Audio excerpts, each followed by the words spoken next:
It's funny how I'm fine right up until that moment where it's like, okay, we're live now. All right, we're live. Thanks for joining us, everybody, for this live stream. I'm Aaron Rutten, and I'm joined today by Galen Islandfelt of Art by Galen. Hello, how are you? And we are going to be talking about digital art, answering your questions about digital art and being a digital artist and drawing some digital art. Feel free to comment in and let us know where you're watching from. And also, if our audio is messed up or our video's messed up, let us know and we'll fix it, because we've been off to a great start here with technology. Sorry for the late start. We actually met a half hour ahead of time, got everything worked out, and then at the last minute, it wouldn't let me sign in, and so that was my fault. It's always something little. While we're waiting for the comments, why don't you give a quick introduction of yourself and what you do? Well, my name is Galen. I've been a working artist for close to 20 years, but it's always been through like tons of different stuff. Lately, I'm focusing more on comic book art and like tabletop game illustration. But I've done a little bit of everything. I started off as a tattoo artist and did that for a very long time. And but like I said, I've done pretty much everything. I've done tattoo art. I've done art like etching on tombstones and memorials and things like that. I've done airbrush work on vehicles, murals, a little bit of everything. But cool. I enjoy hanging out and talking shop with other artists. So let's see. Eric says everything is okay. Cool. Good. Well, thanks for joining me, Galen. Ash will rule the forest has our first question. Water versus coffee, what will you choose? It looks like he's got coffee and looks like I've got water, so. Well, I will concede you cannot make coffee without water, yeah. So. I'm not opposed to caffeine, but yeah, I've never really liked coffee all that much. I was more of like an energy drink guy, and then I would drink a lot of those, and it would make my eye twitch, so I had to quit drinking them. Now it's just water. Coffee for sure. Hey, Jer, how are you doing, man? It's another buddy of mine I made over on Twitch back in the day. Jer Henning says coffee for sure. Yep. So feel free to ask your art-related questions, and we'll be happy to answer them. While we're waiting for some questions to come in, I'll just ask the most basic, cliched question that any artist can ask another artist, and that is, how did you get started with art in general? Just in general or professionally? Just in general, and then if you want to elaborate professionally, go for it. Honestly, one of my earliest memories, probably when I was about 4, I remember my mom was an oil painter, and I used to sit and watch her paint. Like, she would paint along with, Bob Ross videos and stuff like that. And she was always doing those, big landscapes and things like that. And it fascinated me. Like, I remember, trying to recreate that same effect, but with a pencil. And I was like, I can't get all the colors right doing it this way with crayons and stuff. But even from back then, I got really into the idea of comic books and things like that. And so that's how it started. Nice. It's kind of, I would say, probably one of the things that got me into art was comic books as well. So my dad's really into comic books, and he'd give me, when he was done reading them, he'd give them to me, and so I'd always have a bunch of comics. And for a while, that's what I really wanted to do. But then when I finally tried to make my own comic, I was like, I think I got one page done with the, I wrote kind of a basic script and did the word bubbles and the inking and the lines and the coloring in the background, and I was like, man, this is a lot of work. I don't think I can handle it. Yeah. Now that I've done a complete issue, like just solo, like it totally makes sense why they have a team of people doing this stuff. But yeah, man, it can be done, and it's that much more impressive, if you can do it yourself. I'm trying to hang with it. I'm kind of a control freak with the things that I make, and I don't like turning over creative control to a lot of people. But one day I'm going to have to learn how to do that. This is Galen's first issue of Baku Hey. Dreamwalkers. Very cool. So, I already told him I'm envious because I want to have my own comic now, but I don't think I have that dedication, so it I might not worked on happen. that book. It was off and on, but I worked on that book for almost a year. It took it was very off and on, but because I had to juggle in commission work and stuff like that. And this year I'm doing my best to really minimize the commission work that I take and focus at least about 90% of my time on the comic. Hmm. That's cool. So it looks like we might have a question or two. Let's see. Igor wants to know. He just bought his first tablet, a Wacom Cintiq 16, but it seems that my eyes hurt a little bit from the display. Could it be because of the factory screen protector? I can answer that one if you want. Sure, go for it. Like if you're having eye strain, like if you're spending hours upon hours looking at the screen, it's the reason I wear these. I'm not wearing a prescription. They're just PC glasses. What they do is they reduce the amount of blue light that comes through. And I used to get migraines every single day that I would work at my screen, which was every day until I started wearing these. And the day I started wearing them, they stopped. Yeah, I didn't know about that. Another potential thing that it could be the lighting in your room. You know, maybe your Yeah. room is super dark and your monitor's super bright, or there's an imbalance of the light. So you might look into that. Another possibility is the position that your tablet's in. Like if your head is up here and you're in a comfortable position, but let's say your tablet, maybe that Cintiq is on its legs that fold out. Maybe that's down at a lower angle, and so your eyes are looking down, and maybe it's actually your eyeballs like being in an uncomfortable position that might be causing the eye strain as well. But I would just shoot for all of those things and just try to be as ergonomic as possible. I don't really find that I have eye strain. Most of my discomfort comes from sitting for a long time, and then if I do really long drawing sessions, then I get the what I call the claw, where my hand is just like super stiff, and the art claw. I was thinking, like all these YouTubers have these different things, like different hand signs or whatever things they do, and I was like, well, what do digital artists have? Maybe that's it, the claw. I'll just start doing that. That'll be my thing. Nice claw logo. Edmund says they wanted to buy a Wacom Intuos as their first tablet. Just getting myself into digital art. Is it good for me as a beginner, or should I start to Wacom Pro Cintiq?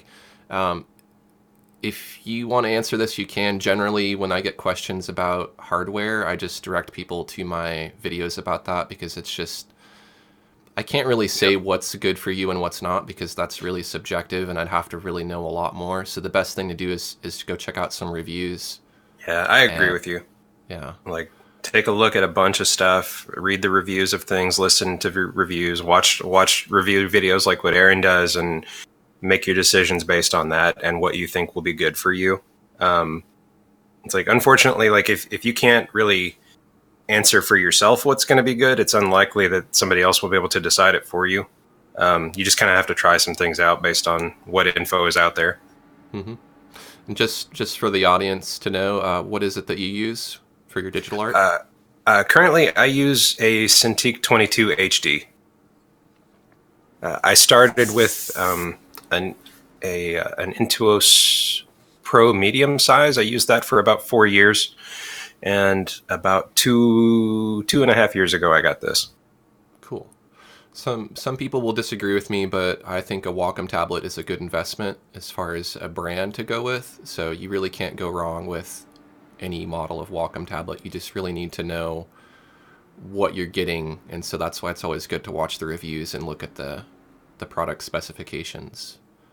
Yeah. There are people out there who buy the Intuos, which does not have a screen, and then they send me messages saying, how do I turn the screen on? And I'm like, Oh no.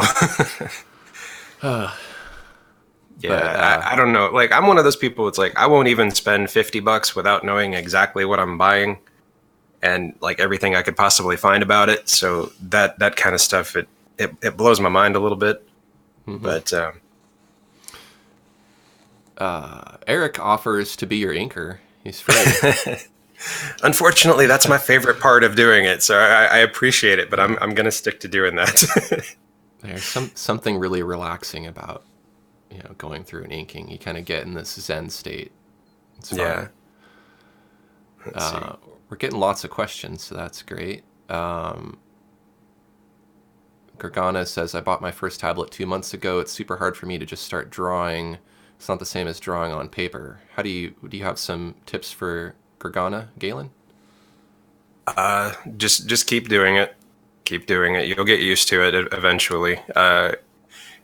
The tablet for me, I had about a 3 or 4 month learning curve when I started using one at first, just because of that hand-eye disconnect. Um, it's just something that you've got to get used to. But once you do get used to it, it'll click, and you'll get your speed and efficiency back if that's what you're looking for. Mm-hmm. But if you're just starting out to drawing and using a tablet at the same time, then just stick with it. It'll get easier for you. I agree. You got to kind of. I think what helped me too is I don't really recall how long it took me because I was really excited about it, and I know all of the negative aspects that come with drawing on paper, like smudging the paper or spilling water on it or tearing it or drawing so hard that you can't actually erase the line. There's so many of those things that if you can learn to appreciate that they don't exist in the digital realm, then Hmm. that might make you a little bit more encouraged rather than focusing on the things that are difficult. Focus on the things that are positive that make the experience better. Yeah. But it's not the same, but there is a lot of overlap. So a lot of the skills that you already have for drawing on paper, you're already able to apply those to digital art. So you already have that advantage. You just got to keep going, like Galen said. Lots of great questions here. Thank you, everybody. Ash will rule the forest says, how do you think I can improve my art? Same answer. Just keep doing it. Just keep doing it. That's the short answer, and it gets thrown out a lot for a lot of different Yep. questions. And I think that's not what people want to hear. I think people want a magic Yeah. pill or a book they can read. And there are things that can help you, tools that can move you in the right direction, but it really just comes down to dedication. The people who are able to be full-time artists and able to be successful are able to do that in part because they have that laser-like focus, and that's what they're passionate about. It's not like you really have to force yourself to do it every single day. You want Yeah. to do it. I'm not. Well, no, go ahead. I was gonna say, like, I don't wake up in the morning, I'm like, I have to be creative. I'm wake up in the morning, Right. I'm like, that's what I'm gonna do. Yeah. No, my day, dude, I get up at like 4 or 5 in the morning. I get up, I work out, I have breakfast, I take my kids to school, I come home, and I work all day. Hmm. Like I just draw constantly. That's But pretty much the story of my life too. Just work as much as I can. It gives me the option to be able to afford to have time off when I want it, and because I work for myself, and so I feel like that's a mhm. fair balance. I don't have to go to a job every day. I'm doing what I enjoy doing, so it doesn't feel like a job. Right. But if you don't feel that way about art, then that's something to consider. Can you look at it from a different perspective and maybe be able to appreciate it more, or maybe art just isn't your thing because you're just really not passionate about it, and that's kind of something you have to look within to determine. Yeah, that's probably the one thing I see pretty common with people that are frustrated, and it's not so much that they don't have the ability or the materials. It seems to be the passion or the drive that is kind of the lacking factor. Mm-hmm. And if it's like with anything else. There is no magic to getting good at art. It's just like any other trade. You can learn it, you can get very good at it, but you have to want to. Yeah. You know. Let's see here. Neo Gambit says he had a lot of fun hanging out with Galen while he worked on Baku. Galen does Yeah. lots of streaming on Discord. Is that correct? Well, no, I used to stream quite a bit on Twitch. I haven't streamed very much at all over the past year. I'm pretty much like right at the edge of just abandoning Twitch and focusing more on my YouTube and then my comic book primarily. But I'm considering starting to do some streams as I work on my comic on YouTube pretty soon. Gotcha. Let's see. Jerry Henning says, how do you stay motivated with your creativity and stay focused? Guess we already kind of answered that, but Yeah. what about like as far as like are there any tools or software that you use to stay on task? One of the biggest things for me, I used to use an app for it. I forget what it was called, but it basically turned off all access to social media for me during a set period. But if you can force yourself to turn off social media, turn off, Facebook, Instagram, Twitter, Discord, everything, while you have a set period of time to work or study or whatever it is, you will be like infinitely more efficient at what you're doing. Absolutely. And sometimes I'll catch myself like, opening up my emails or something, and I try to make it where like I've got like an hour in the morning where I can answer emails, check on social media, check Discord, all that stuff, and then just be done with it. If I can, I'll knock it out much faster than that, but that's the maximum amount of time I'll allow myself to sit and spend with it in a day. Yeah, social media is a big distraction. I deleted Facebook, and I found that I saw that. I'm much, envious, honestly. Yeah, I do actually feel like I have more focus. I have a better attention span. I'm about 49 or 50 days into learning Spanish every single day. Nice. So like whenever I feel like I want to look at Facebook, I'll go on my language app and just do that. So yeah, I mean, I definitely feel like an improvement in my overall well-being and focus and motivation and productivity from having gotten rid of that. Because I was looking at it, I wasn't on there all the time, but like even if you check it for just a minute or two, I'd find that I was checking and rechecking, and I'll still do that with other things too. But at least if I'm checking YouTube comments, that's part of my business. I can justify that. Right. Yeah, and that's a little bit different. Checking YouTube comments is something I will allow myself to do. But like, and if you'll permit me a slight tangent into something a little bit more psychological, like it's not just the time that we waste in it, but it's the things that it does to us too. Like Facebook in particular is extremely toxic. Like I don't know about you guys, but for me, when I open it up, it's almost 100% negativity. And like one of my goals this year is I've been trying to read more, and I started off with a book called Thinking Fast and Slow by Daniel Kahneman, and it's about basically the workings of our brain and what kind of cues it takes and the things that the things out in the world do to us. And one of the examples was there was a study they did. They gave students two questions. One was how happy are you in general in life lately? And the next question was, how many dates have you been on in the past month? And one group, they gave it in that order, and one group, they gave it with the questions reversed, with the date question first. And the students that had been primed with the date question were infinitely less happy with their lives because they've been primed to start thinking about that. And it's stuff that we don't even pay attention to. And it's not that we're stupid or easily like manipulated or anything, but I mean, we get manipulated by things accidentally all the time. And having such a ready, like steady stream of negativity through things like Facebook can hugely impact like the work that you do. So I agree. Kind of sticking on that topic of staying focused, I think for me, aside from ridding myself of distractions, being able to dump stuff out of my brain into some other format really helps. I use Evernote. Evernote has so many ideas and so many video concepts and partial scripts and full scripts. And so when people tell me I'm running out of ideas for videos, I'm like, you have no idea how many ideas I have for videos. I have to be able to make them. So dumping all that stuff means I'm not walking around with like a big, my brain's not so full of stuff that I can't focus on anything. If I have tasks, I'll put them in my Google Calendar. If I have appointments, I'll put them in my calendar. Everything gets dumped somewhere, so that if you want to compare your brain to a computer as an analogy, I don't have my RAM isn't completely full of what I'm working on or what I might work on. I've dumped that stuff to a storage drive, and that's there. And anytime I want to decide to work on something or work on a video or see what I have to do, I can reference something online.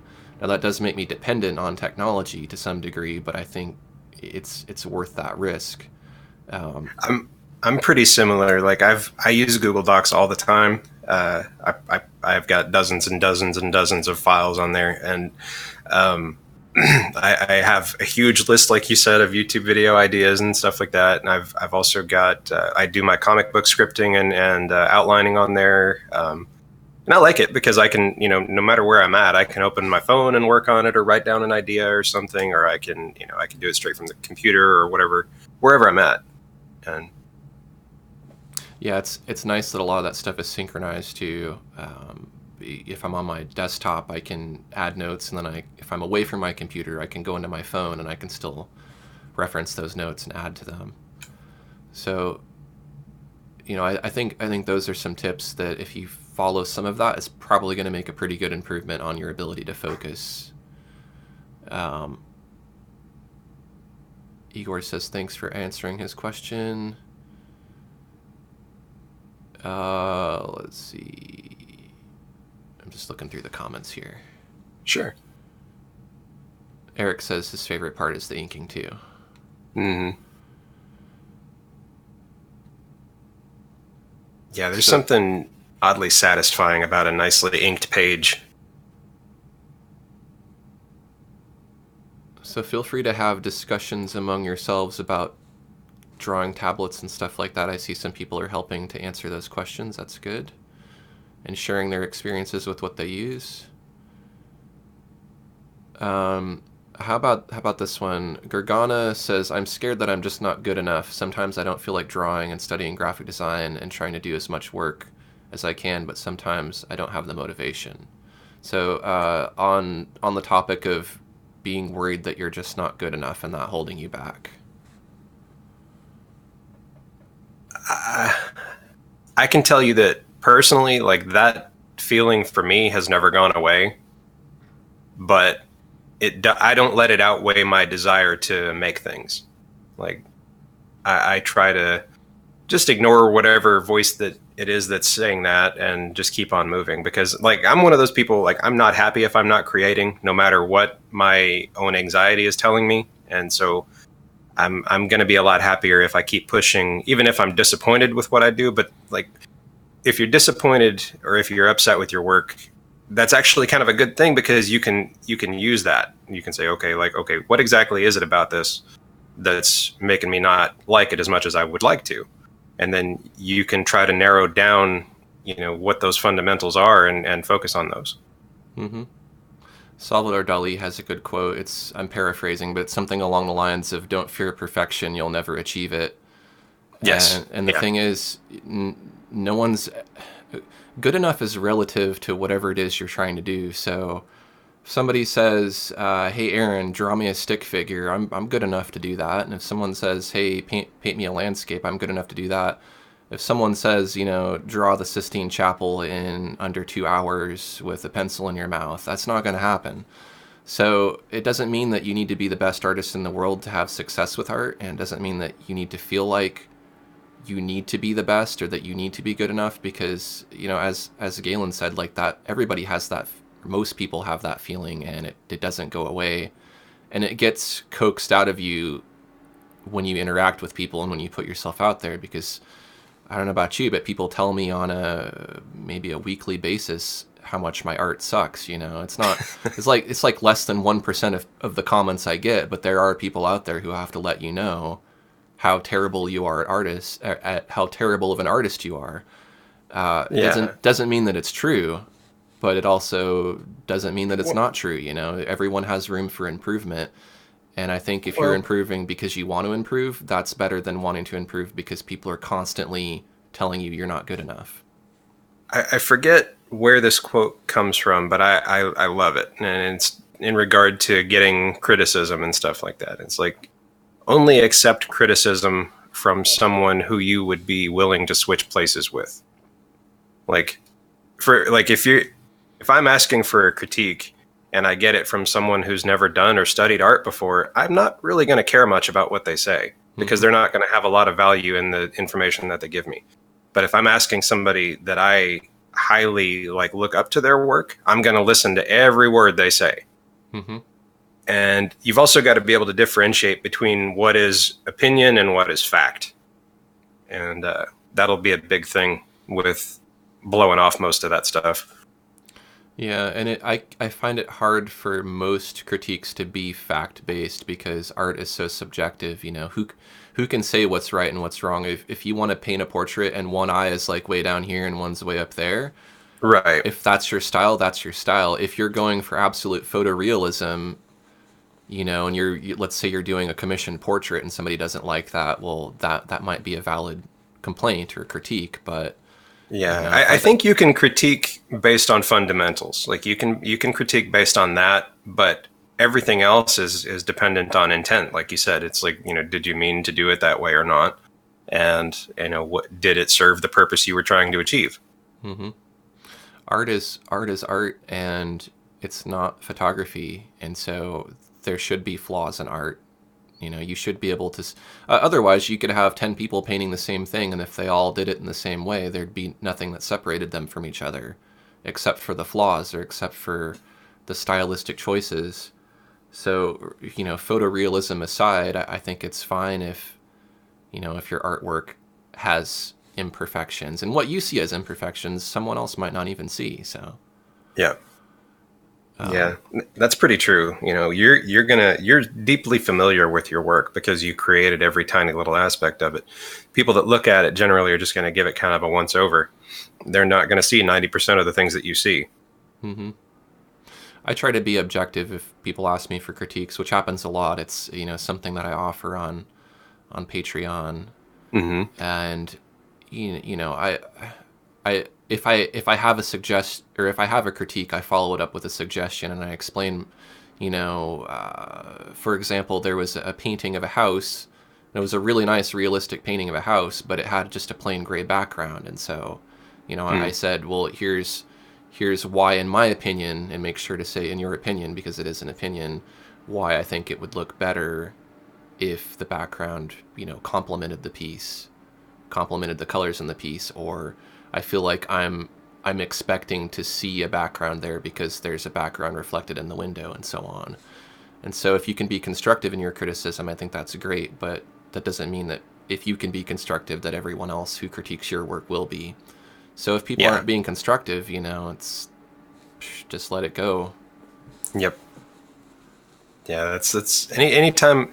I think the only time critiques ever, like I generally can handle them pretty well, regardless of if they're opinion based or fact based or whatever. And the more time goes on, the better I get at dealing with it.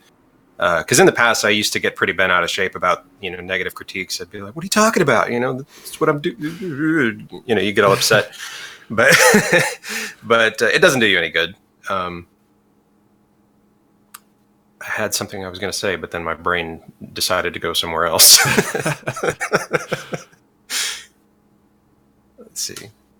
Ashvin has a great question that I think we're all struggling to know the answer to. Can you watch Netflix on a Cintiq when you're not painting on it? You can, but should you? Yes. I don't know. Yeah, it's you can. A Cintiq is just a regular monitor. You just happen to be able to draw on it. So anything you can do with a Yep. regular monitor, you can do with a Cintiq. And there would Yes, be that's why you get multiple monitors. That way you can watch Yeah. Netflix and draw. Yeah, that's the best of both worlds. And I don't see there being any downside to it other than you might end up binge watching something on Netflix instead of making art, which would not really be a good use of your money. If you know, you should get a Cintiq to be primarily drawing on it, I think. But, Yeah, I get it to watch Blu-rays. yeah.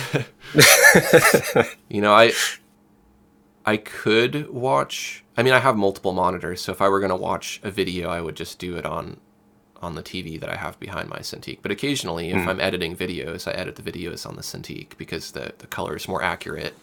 Yes. Yeah, I do the same. Color accuracy is not so important for watching TV. I mean, I guess it could be, but I don't know.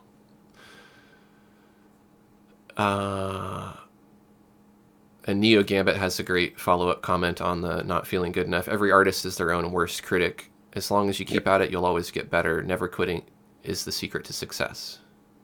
It's true. A lot of the advice that you'll get for this stuff will sound very cliche, but there's a lot of truth in it. Like one of the things I find myself saying all the time is just, if you look at a successful anybody, whether artist or not, compare them to someone who is struggling in that same field. Most often, the successful person will have failed trying to do those things more than the other person has even tried. Mm-hmm. And you just have to get used to it. And the more that you do it, the better you'll get, and the more that success to failure ratio will start to shift. Definitely. So since we advertised that we were going to do some drawing, should we just switch off the cameras and then we can continue to answer questions? But I guess we'll do some doodling. Sure. I'll be working on one of my comic book pages. Cool. I don't know what I'm gonna work on. Screen share. Here we go. I'll just do a little landscape or something. I'm always try to keep mine kind of centered in here. always poorly prepared about drawing stuff. Doodle matched. Uh-oh. So at this point you kind of have is this like your sketch and then yeah, well, let me turn this layer off. I can kind of demonstrate it a little better. Like this is just essentially my thumbnail. Like I shrink the canvas down real small and I sketch out how I want the page to be. Mm-hmm. And right now, like if you look at this top portion, it's supposed to be like a train, and then there's a scene with a sign and some trees and stuff. And I've come through and added more cleaner lines, and then another pass I'll do the ink work on top of this. Mm-hmm. Cool. So it's like iterative sketches that you build up. Yeah. And then is there a preference for the blue color? Is there like a technical reason why you would use that? It's just easy on the eyes for me. Mm-hmm. Keeps me kind of in a calm mood. And I'll sketch in this kind of darker blue, and then as I make a new layer, I'll take the layer behind that, and because it's pretty dark as well, I just turn down the opacity on it so I can see the new layer easier. Mm-hmm. That makes sense. You don't want to be raging out because you're using red, and you're like, why do I hate working on this comic? I should try that and see if that happens. See, what brush am I using? Dino Wolf's here. Good to see you, Dino Wolf.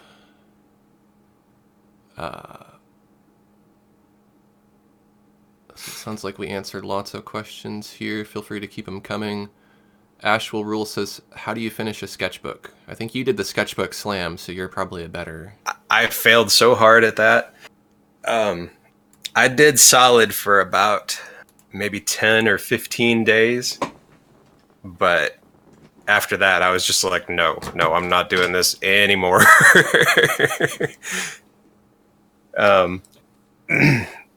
Because it basically equated to having to do 10 pages in a sketchbook every day.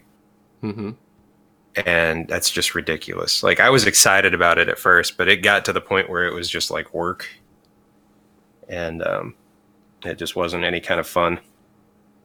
See, I would wonder, like, I would ask myself, what is my reason for wanting to fill a sketchbook? Because that, to me, it seems like whenever I had sketchbooks, I would just draw in them whenever I felt like drawing. And I didn't feel like I needed to fill it. And I didn't feel like I needed to draw in at a certain amount or with a certain frequency. So it just got full, and then I got another one. So to me, the sketchbook slam thing just kind of seems like it's something you could try. I don't know that it works or it doesn't work. The closest thing I've done to it is the 365 Days of Art challenge. And, you know, I have my own opinions about that. It had its pros and cons, but, you know, at the end of the day, I think it probably is probably going to be a little bit more practical and more, what's the word? More realistic to accomplish if you just make art at your own pace whenever it feels Yeah. right for you, you know? And like, yeah, do hold yourself accountable to be consistent with your work, and don't, you know, don't take a lot of time off from it, because then it makes it harder to get back into it. But yeah, I don't know if you need to force feed yourself sketchbook pages, you know, for lack of a better term. Yeah, I think the primary goal, at least the way I was approaching doing the sketchbook slam, was, I mean, because you're supposed to finish a 600-page sketchbook in the span of, I forget how many days, but it's ridiculous. But the whole point for me was just to get myself sketching again, to get yourself sketching and to get yourself out of your head about trying to make every drawing perfect. Mm-hmm. Because one of the rules with the slam is you do it in pen. Like there's no erasing and you do it in pen.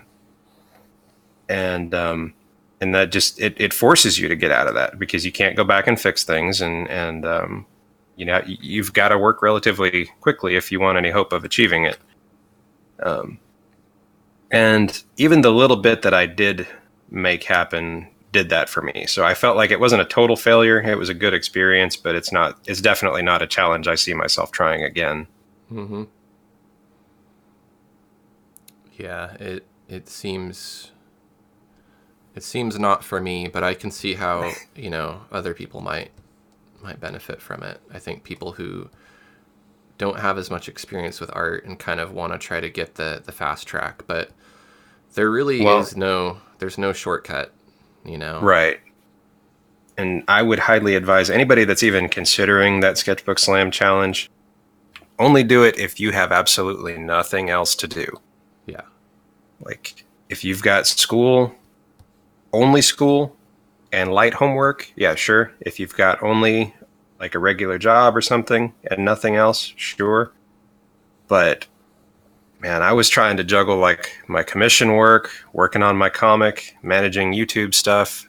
I'm married with 3 kids. I mean, you know, it's it was like I had no free time during my day. Yeah, and you real very quickly get burned out that way, and that's a Yeah. good way to make something that should be enjoyable and natural feel like a chore and feel very Yep. draining. And that's exactly what happened. And that's exactly why I put it down. I was like, that's enough. Let's see here. I'm going to peek at the comments.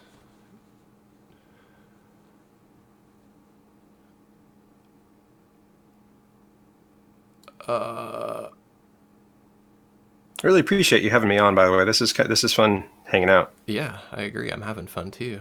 And thanks for joining. Reagan says, absolute mad, lad.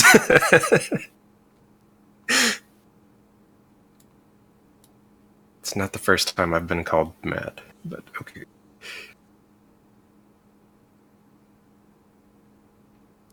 I'm trying to catch up on the comments here. Sorry.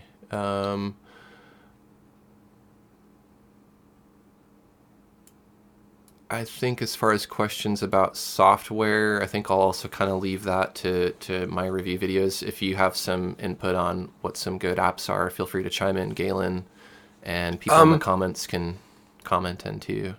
Yeah, I've got a handful. Like I primarily work in Photoshop because I've been using it as long as I have. Like the first time I played with Photoshop was back in the late '90s. I remember because it was Photoshop 2. Everybody was excited because it had layers. Mm-hmm. Now I didn't start doing art in it, but I did start playing around with it. But I've also got Clip Studio Paint. I've got Corel Painter. I've got an older version of Corel Painter. I think I've got 2016 or 17.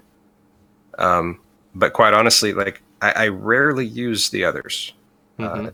And it's mostly because of familiarity. Like I know how to make Photoshop do what I want it to do. Yeah. And then once you And get so comfortable, yeah, and it can, it's like it, unless the goal is to learn how to use more software, then I really don't have a lot of incentive to branch out. yeah, it takes the steam out of you when you launch it. you could be really good at art and pretty adept at one application, but as soon as you switch to something you're unfamiliar with, for me at least, I'm kind of like, I don't know where to start, and I feel like I'm fumbling around a lot, and Yeah. there's a lot of stress. I start sweating bullets, and I'm like, oh man, I don't know where anything Yeah, is, and you kind of get back to that state of mind that someone was talking about earlier, like where you're frustrated with everything and it's not turning out how you want. I did that on the But wrong layer. yeah. Oh, you did? I painted on the wrong layer. Oh no. I've gotten so bad at that I literally go through and lock all of my other layers when I'm not working on them. Yeah, I'm usually all right about it, but when I'm live streaming, I kind of space out a bit. Well, yeah, your focus is divided a little bit. But just so everyone knows, that's a common thing that even the most Oh, yeah. experienced people do. That, and you'll see people doing stuff like this, like trying to follow that line and then delete it and then follow that line and delete it. And like you do this 70,000 times before you finally get it where you want it to be.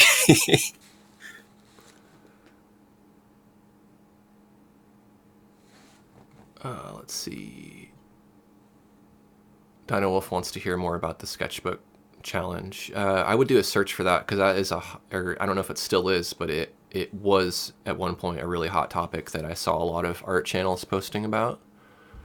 Yeah, there's a few YouTube videos on like kind of what to do if you plan on doing it, how to prepare yourself for it, kind of thing. But you know, like I said, unless you really want to put everything else aside for, I think is it I can't remember if it's I think it's 60 days. Yeah, that would make sense. 60 times 10. But it's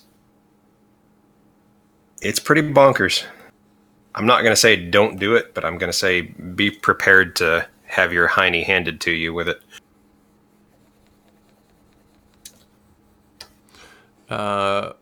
Ash Will Rule the Forest says, what do you guys think of fan art? Depends on what we're talking about. Like, Do you have any opinions on this one? I try to make it my goal not to knock any type of art, especially if it's something that I don't do a lot of. Like, I've done some fan art, but I don't do mostly fan art because I like to draw my own stuff. And that's not to say that there's anything wrong with drawing other people's art. It's just like, if I got 1 million views on a video because I drew Wolverine, probably a lot of that would be due to the fact that Wolverine is a popular character, and it has less to do with the fact that I did something of value as an artist. So if I got 1 million views because I drew, I was going to try to say something funny, but I got nothing. So if I was trying to draw my own half animal character or whatever, I guess he's not half animal. I'd rather get 1 million views for something that I created rather than 1 million views for something that someone else had created. So that's just my own. Yeah, personal... the satisfaction from it is so much better. But like, I'm with you. Like, I don't criticize people for drawing it. I will criticize people for selling it. Yeah, because I could rant and have ranted for hours on just how little respect I have for people that will try to profit off of other people's copyrighted things. Yeah, for sure. You shouldn't be selling other people's work. And then, it's like, it's an overall respect for intellectual property too. Like, sure, it's a character, it's in the public eye, everybody knows who Superman is or Spider-Man is, but if you created a character, think about how you would feel, and would you want people to use your ideas without, your consent? So I think it's just better just to stay on the safe side and respect that, and when in doubt, ask wherever. I mean, I guess you can't like, email Marvel and be like, can I draw Spider-Man and sell it? Because they're probably going to say no. But if it's something that's not, if you even get a response, it'll be yeah. But if it's not something that's as big as Spider-Man. Like if you wanted to use, let's say, somebody's photograph as an element in your painting or something, it's always better just to ask or to see what their policy is regarding the use of their work. And a lot of people will be happy to let you use photographs and things like that. Yeah, I think it's good to differentiate between using an element and using an element as a reference too, because I think, if you're using something as a reference for style or color or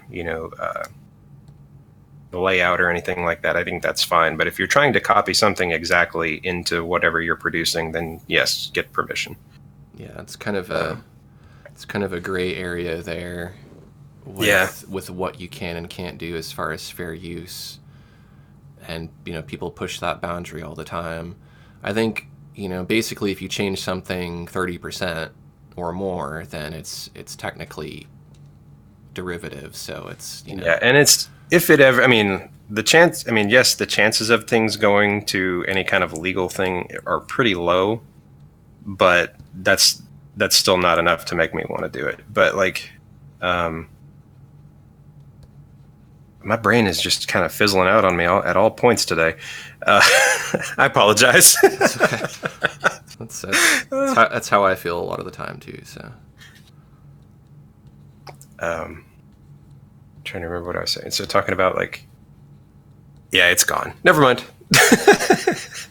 We were talking about the difference between using something as a reference and copying it exactly. Yeah. I think one of the most common excuses, or maybe not excuse, but arguments that I hear for selling fan art is, you'll hear people, especially within comic books, because you see a ton of it at conventions. I went to one a couple weeks ago in Dallas, and smaller convention, and they had probably at least 3 or 4 booths where people were selling, fan art. Mm-hmm. And that was all they were selling. They weren't even selling their own comic or anything like that. It was just them selling prints of fan art. And it's like you said, you just gotta, one, challenge yourself a little bit, right? Challenge yourself to create something original, but 2, have respect for people that have created something original. Mm-hmm. But one of the arguments that I'll hear is oh, well, the companies don't actually mind fan art because it promotes them. And that's fine, but it doesn't make that true for everyone. Yeah. Yeah, it is promotional, but I don't know. Yeah, it's better not to lump everybody together into a single philosophy and say that it's okay to do this or to do that, because then that extends to everybody. I personally don't want my work being used in a way that I don't agree with, and that's happened to me on YouTube. I've had people straight up download my video and then re-upload it, Really? Oh my gosh. You could say that's... I don't know if you could say that's fair use. You definitely can't. That's just a straight up... No, that's copy, straight up theft. Yeah. But, even if somebody took an element of something and changed it, like this painting I'm working on, if somebody took it and applied a Photoshop filter to it and flipped it horizontally and then did a hue saturation filter on it to make it a sunset, yeah, they changed it, but it's still my painting, So. Yeah. Yeah, I would be fairly frustrated. I think that's pretty easy. Well, YouTube makes it pretty easy to find stuff like that, because now recently they introduced a tool that basically will scour YouTube for instances of people who re-uploaded your work or used part of it, and then it'll notify you, and then you can take action on that. I wouldn't care if somebody took a clip out of my video to reference something and did commentary on it. It just depends that's on what different. It is. That's different. But just to straight up take something you created and say, hey, check this out. Yeah. Good. Would it be terrible if I took a quick bathroom break? Yes, it would be. I thought we discussed this ahead of time. Never mind. You're supposed to have a Gatorade bottle ready to go. No, yeah, go for it. Take a break, because Okay. I've been drinking a lot of water, so I'm gonna have to do the same in a little bit too. Okay, I'll be right back. Cool. So I'll just kind of talk about what I've been doing here in regards to my painting. I'm painting in Corel Painter. It might not be evident because you can't see my whole screen. But I'm doing kind of like a mountain landscape just because that's like, something I don't have to think too much about. I can just do it. And I like that about landscape painting. You don't have to really, it's not like you have to have an idea starting out. You can just start painting and make a painting from beginning to end.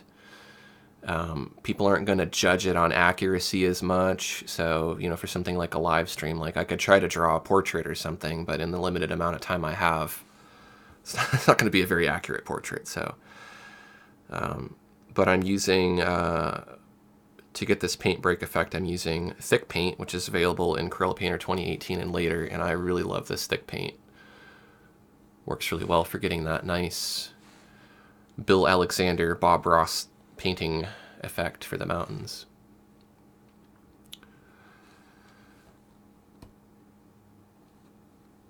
And then essentially what I did is I just kind of laid out the mountain shapes first, and then I'm making selections of those shapes to make my paint stay within that area, within that selection, so I don't paint outside the mountain. But I'm making sure that paint goes onto a new layer.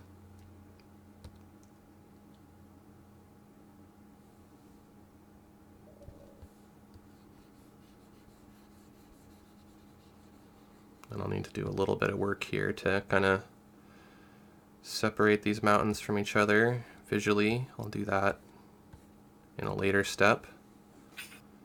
If anybody's interested, I do have lots of video training courses on how to paint landscapes, as well as some free tutorials on YouTube. Okay, He's back. I have returned. So let's see if we can throw out a question here. Vanicut. Great question. I'm doing great, Vanicut. How are you? They bought my Corel Painter 2019 course and have seen in my shortcuts for the Wacom Intuos Pro that you can deactivate the touch via express key, not a switch on the side, but can't find it in the Wacom settings. So let me see if I can find exactly where that is, because that's probably a question a lot of people will have. Some of the options are buried in menus. So let's see, on your Intuos, if I were going to program that on my EK remote, which is the closest thing I have to express keys, you ought to be able to see here, touch on and off is just in its own block of settings down here at the bottom. So hopefully that helps. That way when you hit it, it just toggles it. Yeah. But there are some things that are kind of like if you look in navigation, sometimes there's some things that are kind of hiding in here in applications and on-screen controls. So some things are a little bit buried. Another point of confusion people have is like the difference between keystrokes and modifiers. Modifiers are Control, Alt, Shift. And so sometimes, you may want to just, let's say, have Alt be an express key so you can switch between the eyedropper or, things like that. And so sometimes they're looking in keystroke, but it's actually in modifier. For anybody who wants to learn how to paint using Corel Painter, definitely check out that Corel Painter 2019 course. Saad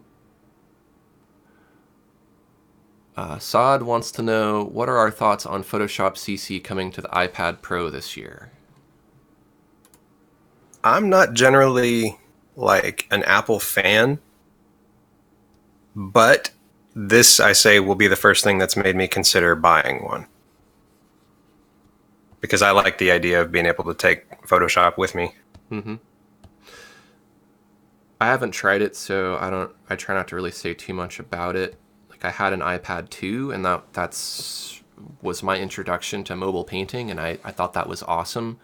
But then I got a Surface Pro, and that was better because it had a Wacom, it could be enabled to use a Wacom pen. And then after that, then I got a Cintiq Companion and then a Mobile Studio Pro. And when I reached the threshold of like the Cintiq Companion Mobile Studio Pros, they're so much better because they're made for drawing. Like the screen is a matte, it has a paper-like feel. There's just so many things that make it better to draw on. So knowing that the iPad Pro is probably still very much like the iPad 2 in terms of like the screen technology and things like that, it doesn't make me really want to look into it too much. There's also the element, which is kind of, I guess, alluded to in the question, that a lot of iPad software are apps, which are, it's kind of a nice way of saying like not very sophisticated. Yeah. Procreate's pretty good, and actually Procreate was awesome when I was using it on iPad too, and I know they've put a lot more into it. And there's a lot of people who use it successfully and, you know, make great art with it. But I personally want to be able to, even if I'm painting on something that's portable, I want to be able to use the full version of all of the applications. You know, I don't want to be limited to like a light version. Yeah. So for That right there is one of the things that makes me want to get one of the Mobile Studio Pros. yeah, But that's just going to come down to being able to afford it. there's also the element of processing power too. Like a lot of these apps are lighter weight apps because they don't, the hardware can't really support, you know, some of the things that desktops can. That's true. So, you know, it's kind of a trade-off. Like if all you're really doing is like what you're doing here, you're just kind of doing like line work and stuff like that. Probably just about any app or any computer can do that. But like using the thick paint here, this requires so much processing.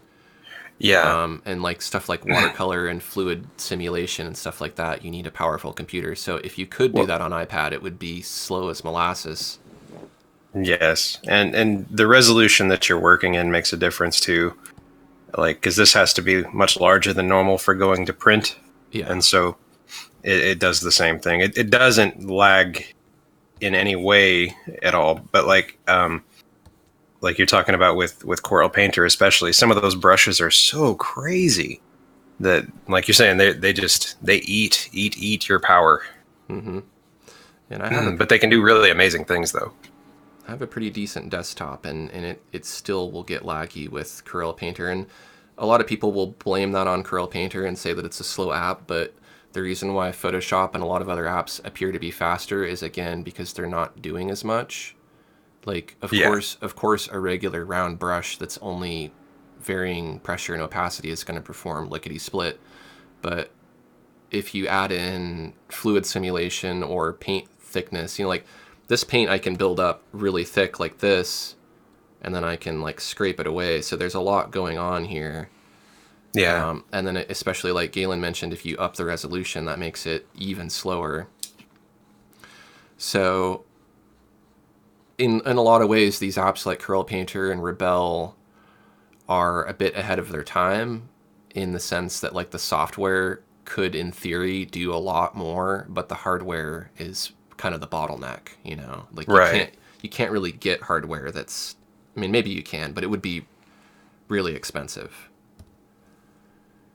So, you know, that's kind of the thing. But it is catching up, you know, hardware catches up and then they make the software more complicated again. And then you could get set back. And back and forth we go. Yeah.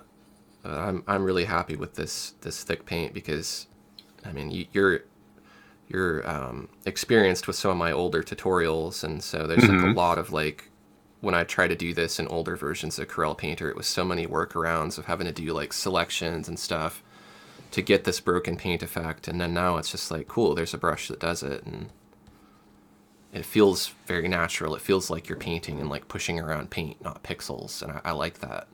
And that's kind of the direction a lot of these applications are moving in, is they're starting to feel more traditional, and I have to say I really like that. Now, if they can make it where it smells like oil paint, that'll be Yeah. amazing. A little smell projector. Yep. Well, you know, like, how many smells related to art supplies do you really want to smell? I mean, I know I like the smell of crayons and some things, but Crayons, oil paints, like linseed oil in particular. Definitely not turpentine. yeah, there's like turpentine and Probably not most of the alcohol-based markers. yeah. But no, I joke, but I love oil painting. I just don't do it near as much as I should. Mm-hmm. it's one of my like it's one of the few art things that I do that I just don't ever share. Like I just do it for myself. Was that an oil painting behind you of the tree that I was seeing earlier? Yeah, it was actually. Here, I can turn that on and move out of the way Oh, and that's show. cool. I liked the orange light reflecting on it off the bottom. It's Let a me see if I nice can move out of the way and you can see it a little complements that. better. Oh, okay, yeah, there's a lot more. That's badass. I won't be able to hear you, but the color gets lost a little bit in this room. But Yeah, I can pull up one of my files of it. sure, go for it. That tree is probably my best selling print of all time. Nice.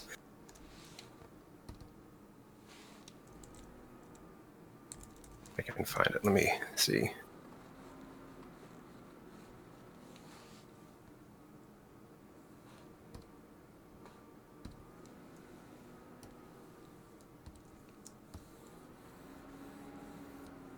Yeah, there we go. Nice. Oh, it looks a lot different on the screen. It's very detailed. Yeah, it was a lot of fun. Yeah, I can It see was a lot of fun. why that's a one that sells well. It's detailed, but at the same time, like it has a simplicity to it, Mm-hmm. you know. And Yeah, like there's there's just something about the flow of it. I mean, it's obviously a flowy piece. Like there's a lot of like flowing contour, but it has. I don't know if you used like the golden spiral for that, but it kind of has that yeah. movement. No, I'm a big fan of what they call sacred geometry, so to speak.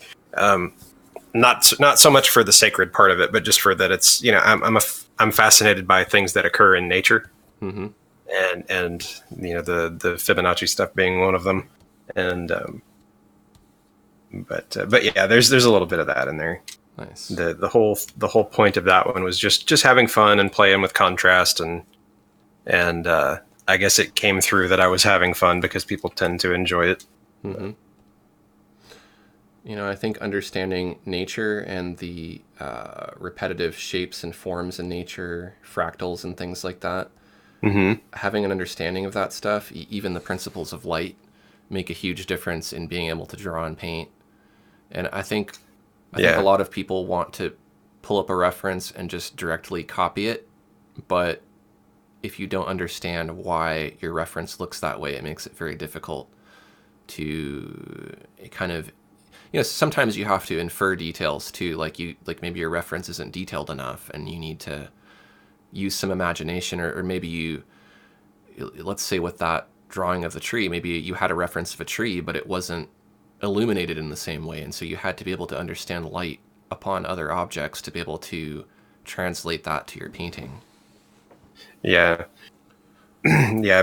That's one of the big reasons I try to tell people and motivate people to not be so afraid to just study things and practice things because you'll be able to create from imagination so much better. Mm-hmm.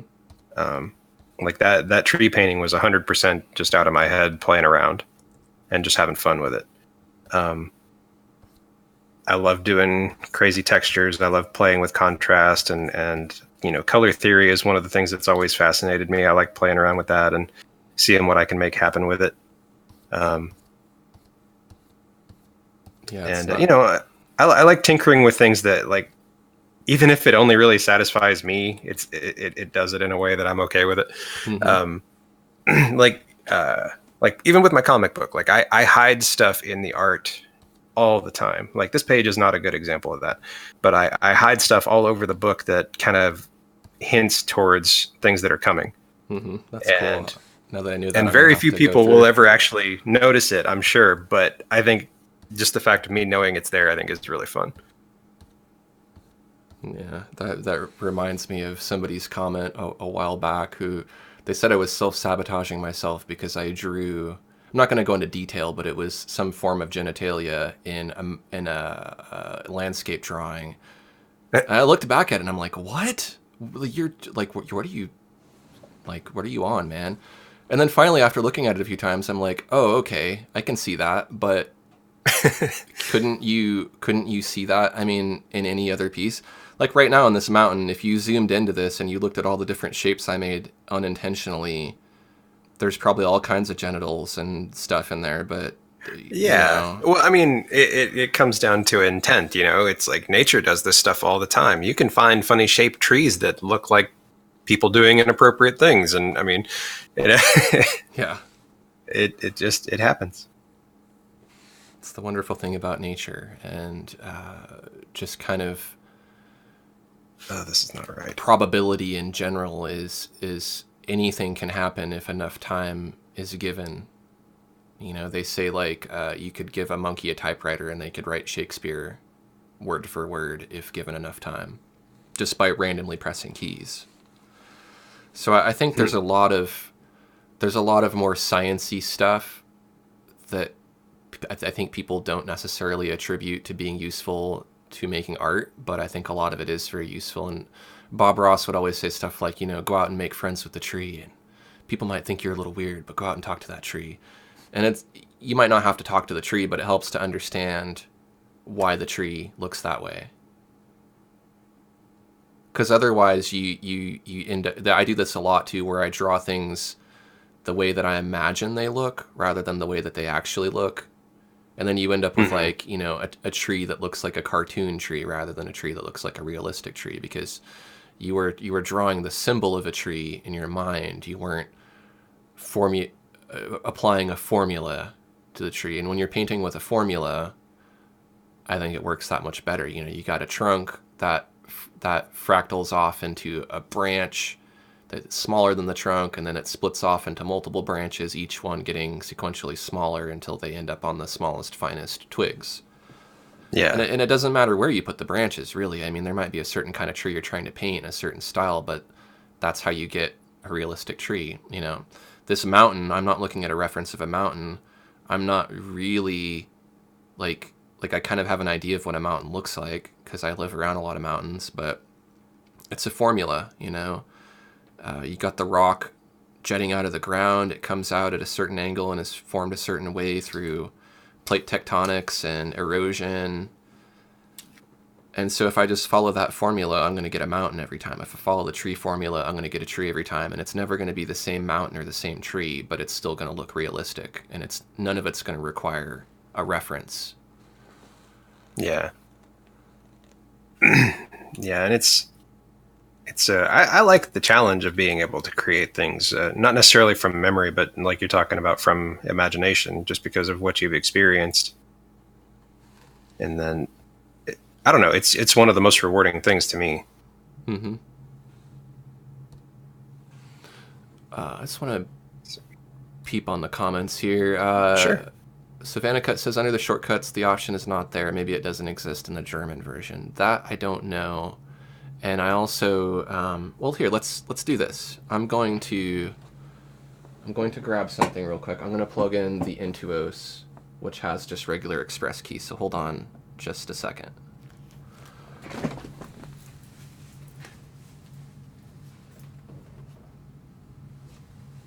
No, I don't want to do that.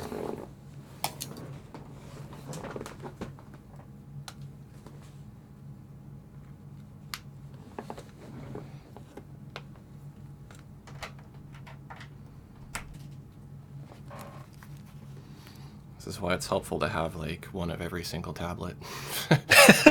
um,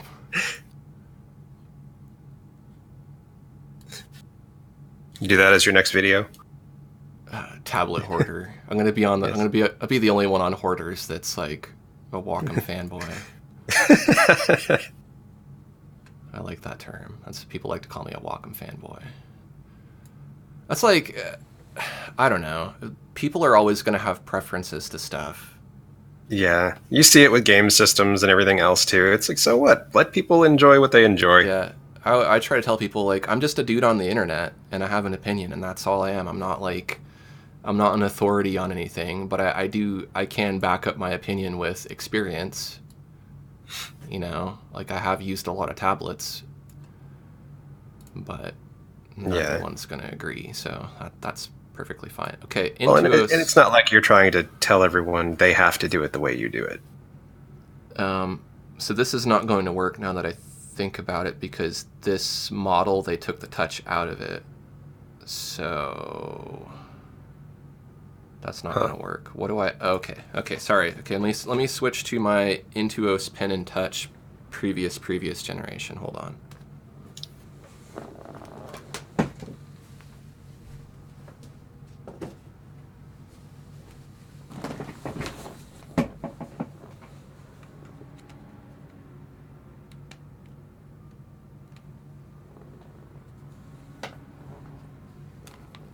And of course the cable is different. Do I have a micro USB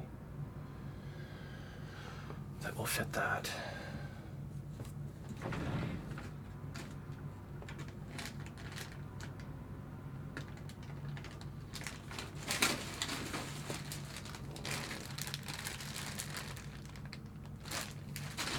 I have a USB cable for one, but it's like a right angle one and it does not fit that. Well, for the sake of not spending too much time doing this, I want to answer that question, and I'm more than happy to. So if you could just email me directly after the live stream, I'll let you know what I discover in regards to that, because I do not have a cable nearby that will fit. It should be in there somewhere. It could be a regional thing, I'm not sure, so we'll have to tackle that later.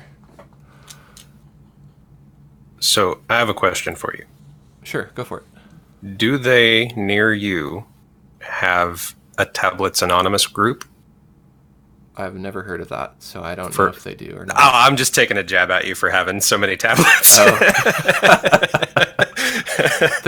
I could start one. Like, I can provide you with the self-help and resources you need to kick your tablet addiction.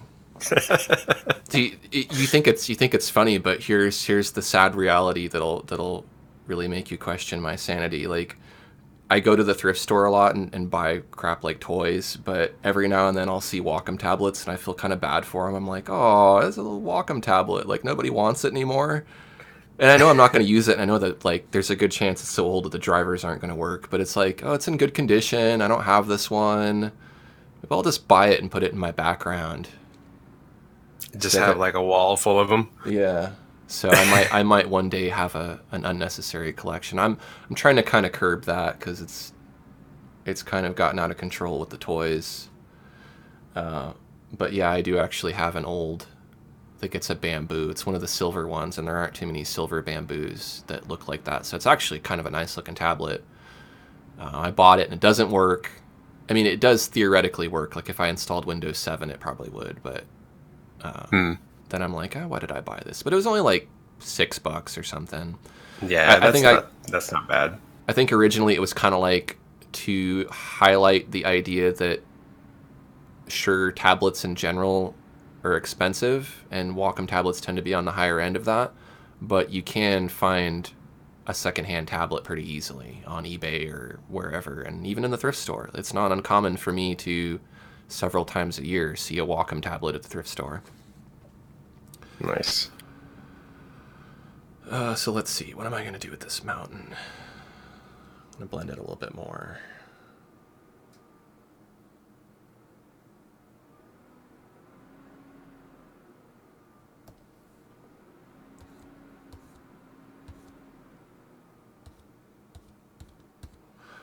So let's see on the comments here.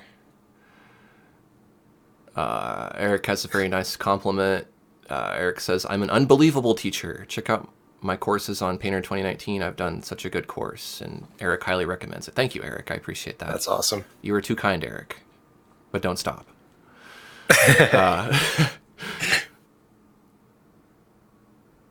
More of this, please. Neo Gambit says, the mountains I have here in the Sonoran Desert are way different than your mountains. Yeah, we have like the ice. They're the snow-covered mountains here. Yeah, you've got the legit Bob Ross mountains going on. Dinah Wolf says, hi, my name is Aaron, and I have too many tablets. Well, let's see here. That this is not this is more shame than bragging, trust me. But let's count. Let's see, 1, 2, 3, 4, 5, 6, 7, 8, 9. I think I have probably about 10. I have more than 10. And I have given some away, like some of the other ones I've reviewed and stuff. You know, if I have friends who might want to get into digital art or stuff like that, I'll hook them up. I did one giveaway. The giveaways are a little bit tricky because it's hard to be fair, and Yeah. you pretty much have to exclude anybody who's international because its shipping would just The be like, shipping is so crazy. Yeah. it would be more than the cost of the tablet. So like, it's not that Dude. Yeah, it's ridiculous. Like I had a handful of, this is like my third Kickstarter that I did when I got Baku printed, and like shipping a comic book overseas costs $15. yeah. Like a comic book. I mean, and it's flattering that people will pay that, but at the same time, it's like I feel so bad that I have to ask you for this much money just to give you my comic. But Yeah, but people who really like your work they're not gonna mind too much, yeah, hopefully. Uh, let's see. Vanicut says, I asked how they were. Vanicut's not that good. Hard problems with my pain disorder. Can't do much. I'm sorry to hear that, Vanicut. Hope you're feeling better soon. Art is always one of those things that can be very therapeutic and can take your mind off of a lot of things, I find. yes. Nice to have that.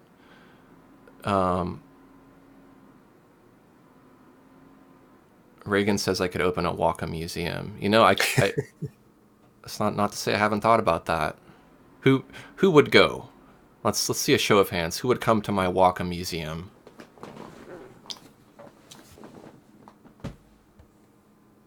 There are a lot of tablets. I mean, I'd go to a Waka museum. The problem is if you want to include every single tablet that's out there that's considered a drawing tablet, these companies like Huion and XP Pen, they crap out so many tablets, like 1 or 2 or 3 a month, to where it's just like, come on, like how many different size variations do you need of the same tablet? And like, I don't know. So it's just it's tablet overload. Yeah. So in that sense, it's not like I'd be able to collect every single tablet because it would just be too many. My room would be full within a year. But for Wacom tablets, what's that? Yeah. Oh, I was gonna say the first tablet I ever had was a gift, and I got it I think in 2010 or 11. It was a couple of years before I ever got the Intuos Pro that I had, but the problem is it had no touch sensitivity at all, so it was basically a glorified mouse. And but I still like I gave it hell basically. Like I tried a lot, like going up and just adjusting opacity all the time, and yeah, you can really get a lot done with just a basic tablet. Like, you know, I have my preference now of like what I like to use, and that's just because I've kind of developed that preference over the years. But I got a lot done on my first and second tablets, which were not Wacom tablets, and they were pretty basic. But then I think about like how I'd be like trying to click on something and then the click wouldn't work occasionally, or you know, the little screws in the pen eventually wiggled their way out somehow and then the pen fell apart. And yeah, or it's one of those where the batteries in the pen dies, and yeah, that's how mine was. It needed 2 AAA batteries in the pen. It's like I try my best to like have a perspective of how I used to be and how I used to view things, but it's kind of hard to do now. So, you know. Yeah, I mean, would you say you get jaded with it as time goes on? I don't know. I think the professional perspective tends to outweigh the amateur beginner perspective, because for a beginner it kind of doesn't really matter what you get, and so there's not like, you're not really providing much information as a reviewer to say like everything's good. So I feel like I'm covering a better niche if I just if I can say some stuff is bad and some stuff is good and here's why, and try to be objective about it as much as possible, but still like be real about it and share my experiences. Yeah. What about like your own personal like goals and stuff like that? Like do you ever like with myself, I think about like teenage me would be blown away with some of the stuff that I've done. Mm-hmm. But me now is hungry for more. It's not enough, if that makes any sense. Yeah, teenage me. What would teenage me think of me now? I don't know. Teenage me would probably think I'm a chode.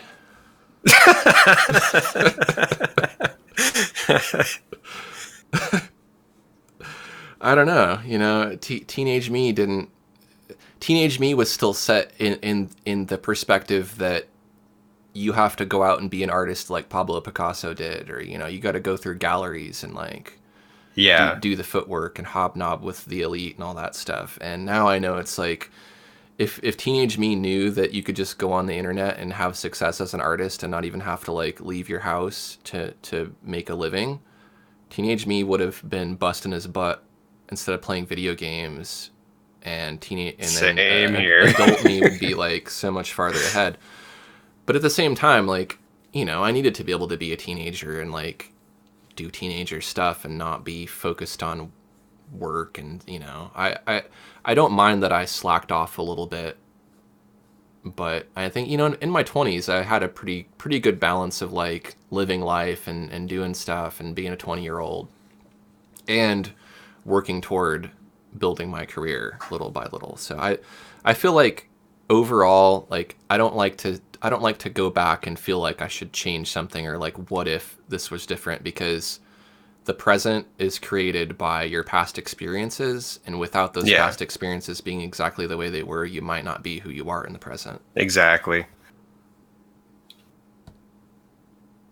No, I agree 100% with that.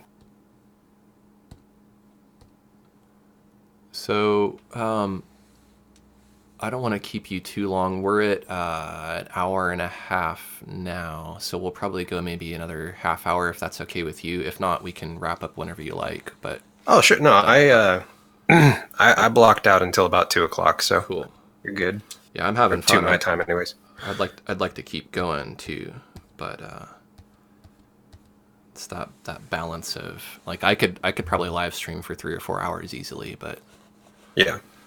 I got a Yeah, few other especially when you things have I a got. good day and people are interacting and it's you got a good vibe going on. It's easy to do.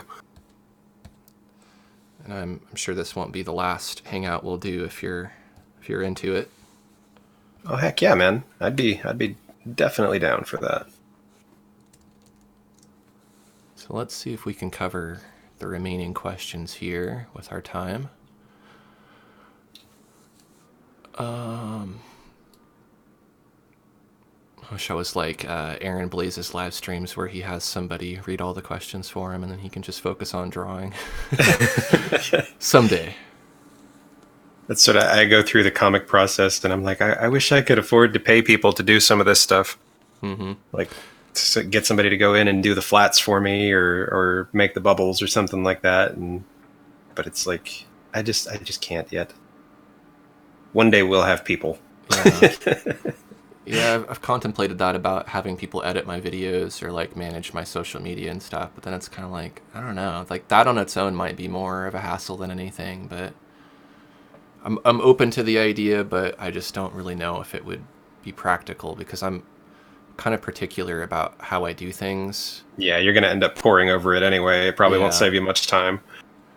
For some things, it's been good. Like for captioning my videos, I've outsourced that through rev.com, and that's been That's cool. pretty easy. Just there's some quality control issues. Like I did a couple yesterday, and they were short videos, and like one came back, it was like maybe 3 very very minor tweaks, which is expected. But then the other one, it's like words were misspelled and the punctuation was bad, and like some things it was like, you know, you just guessed what that word was, like rather than like try to look it up.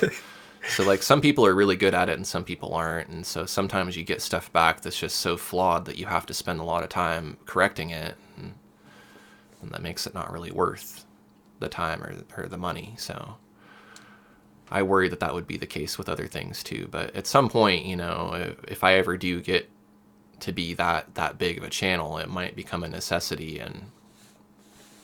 But maybe not. Maybe I can handle it all, and we'll just have to see.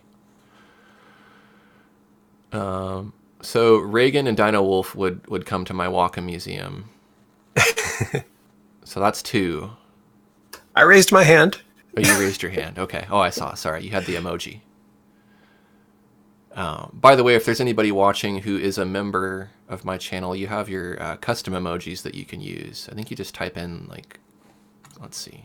I should know how to do this. You just type I didn't know that was a thing. You can type :art, and then you can do, like, art angry rock. Some custom emojis. Oh, cool. You can become a member by going to aaronrutten.link/join. How many of those do they allow you to make? It increases by number of members, so I think you start out with like 4, and then I think when you get a couple more members, then it goes up by 1, and then I think Oh, that's cool. gradually goes up. I don't really recall where it caps Yeah. out. Michael That's Worthington neat. would go. Michael's But the being able to join your channel, that's not something that unlocks until you pass the 100K mark. Right? I think they might have lowered it. I think it might be like 10 now. I'm not sure. There's Ooh. also Patreon too, which you have. We both have. Mm-hmm. Michael's one of my patrons I see here, and so is Eric. I am too. And you are. Sorry. I'm not very interactive, but I am there. Much appreciated. Patreon's actually a pretty cool thing too. Like that's another thing. Like Teenage Me. If I would have been like, hey, Teenage Me, you can make a website where you create stuff and people will support that. Teenage Me thought it was a lot harder than it actually is, and hopefully elderly me sees that it gets even easier rather than harder. Because I don't want to think about elderly me yet. yeah, well, there's the element of what's the word I'm looking for? Obsolescence. Yeah. Wondering what we'll be using at that point. Well, no, like more or less like, will I become obsolete? Like whatever value I have now, is that going to go away? I don't know. So just have to find out. Oops, I need to make a selection. Okay, so let's see. Eric has 5 tablets, so Eric's halfway there to joining the hoarder group with me. That's more than I've got. I still have that super old no pressure sensitivity tablet, just to show that I have it. I've got my Intuos Pro, and then I've got my Cintiq. I think that's a healthy amount of tablets to have.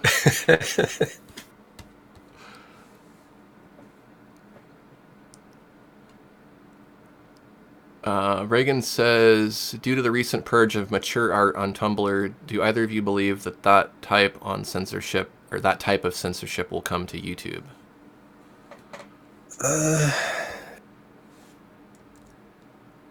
They don't go so much for censorship as they do for just demonetization.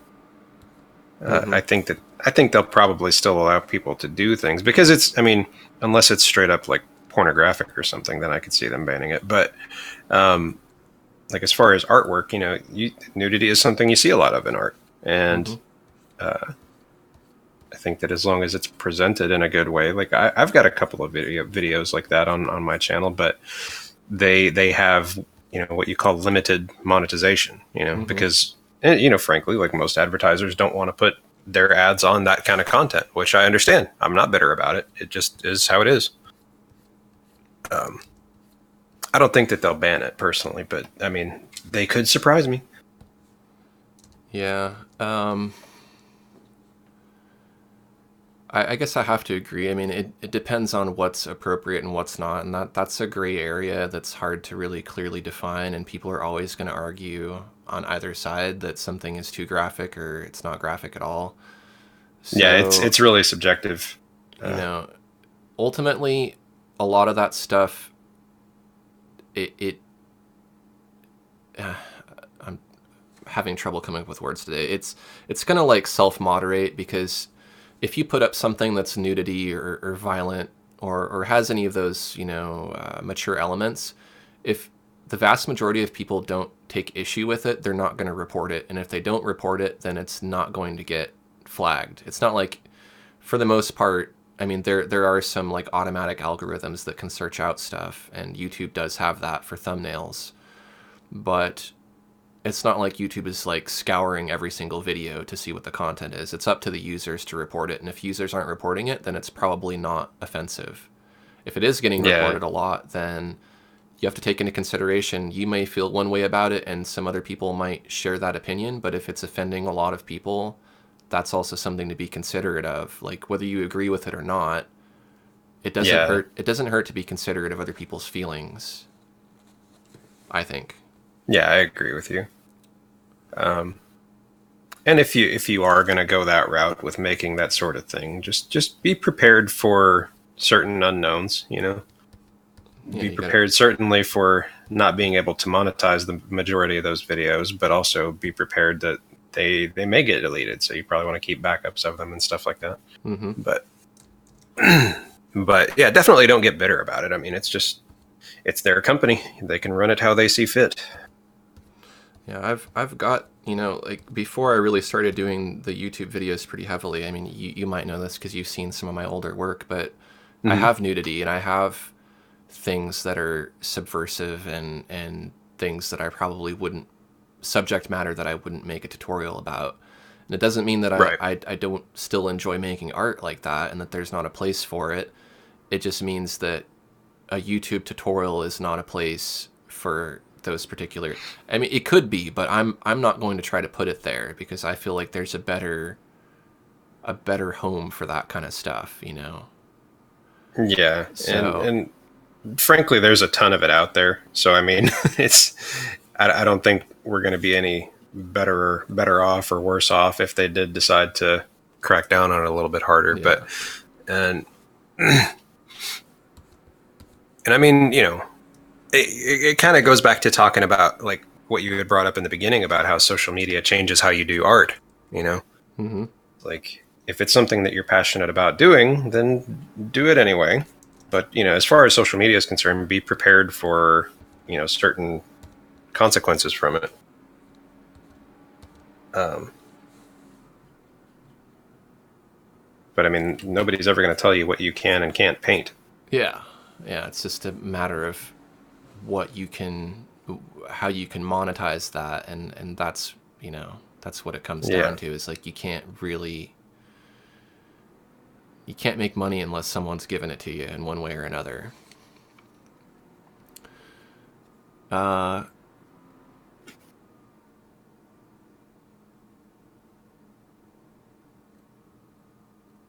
stream with so Lord Oro Ahab down. has an interesting question. He's referencing his Huion Q11K V2, and it has the pen makes a different sound on the surface of the tablet depending on where you're drawing. I have not used that tablet, and I know that the screens are a bit different and the nibs are a bit different.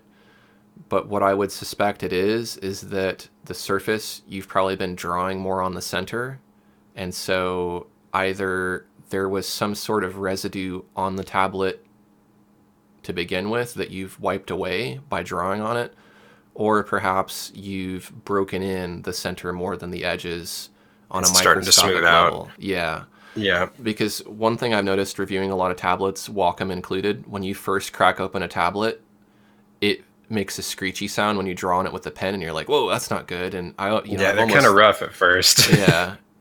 But if you wipe it down really, really good with that microfiber cloth a few times and draw on it for a while, that goes away on all of the tablets that I've tried, Wacom or otherwise.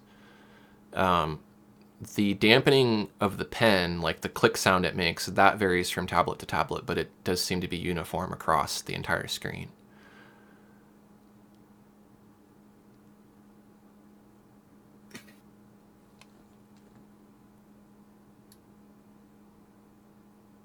Um,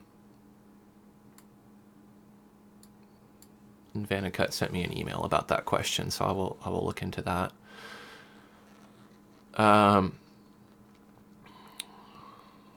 Michael says the Amazon has the Intuos Small for $65 in case anybody is interested. It's new, not refurbished. That's a pretty good deal for a good entry level tablet. And I have the medium version of that new Intuos if somebody wants to watch a review on that. The Small is exactly the same, just smaller. The differences are that there are a couple of versions that have Bluetooth, and I believe one of them doesn't, and then the bundled software options are different depending on which one you get. Still a great tablet. Reagan wants to know if Galen has or would live stream with Borodante, and I think you already answered that. Yeah, well, I'm not familiar with him. I would have to see his work and maybe speak with him a few times. Like I'm comfortable doing this with you because like we've done a little bit together before. Like you were on my podcast, and I've been familiar with your work for quite a long time. Mm-hmm. We got to chat for a good while during the podcast and a little bit before, and definitely not a no, but just one of those things. Kind of have to feel it out first. I think you got to hit up Borodante and be like, "Hey, Borodante, check out this Galen guy," and maybe that's the way to go. You got to connect. You got to be the matchmaker. The thing I've noticed about collaborations in that regard is like everybody's generally pretty busy up to a certain point as far as like bigger YouTubers. So I mean, I guess even everybody's busy. You know, it's not to say that like we're more busy than anyone else, but it's just like, you know, when you're managing a channel and all that stuff, you have a lot to do, and so it can be difficult to get people to commit to doing collaborations and hangouts, or they might not even write you back at all. Yeah. So that's, you know, like ideally I'd like to be doing a lot more collaborations, but it's like trying to find people who make sense to collaborate with, let alone have the time to do it, let alone answer my email. You know, it's kind of limits what I can do. Yeah, I'm experiencing kind of the same thing, trying to get more artists on my podcast as well. Like, and it's another reason I only do it once a month. But that's the thing, is like finding people, number one, who are willing, number two, who have time, number three, who are, quite frankly, like competent enough to actually stick to a scheduled time. Mm-hmm. I've heard someone say in the past that trying to coordinate artists is trying to like herd cats. Yeah, and I think that's fairly accurate. I think so too. But there are a lot of people out there who, you know, definitely have the time to do it and are easy to work with. Like we scheduled something. I mean, we talked about it ahead of time, and then there was a little bit of a gap between when it happened, but it came together pretty quickly. Yeah. No, I think you first mentioned it back in like mid-December or something like that, and Mm-hmm. you know, I was like, heck yeah, man, let's do it.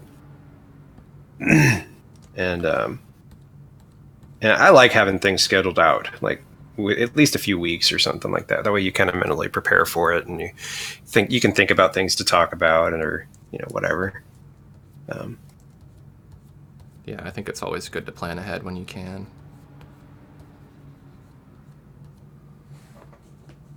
Not sure what else to do to this mountain. Might just put some clouds in the sky and call it good.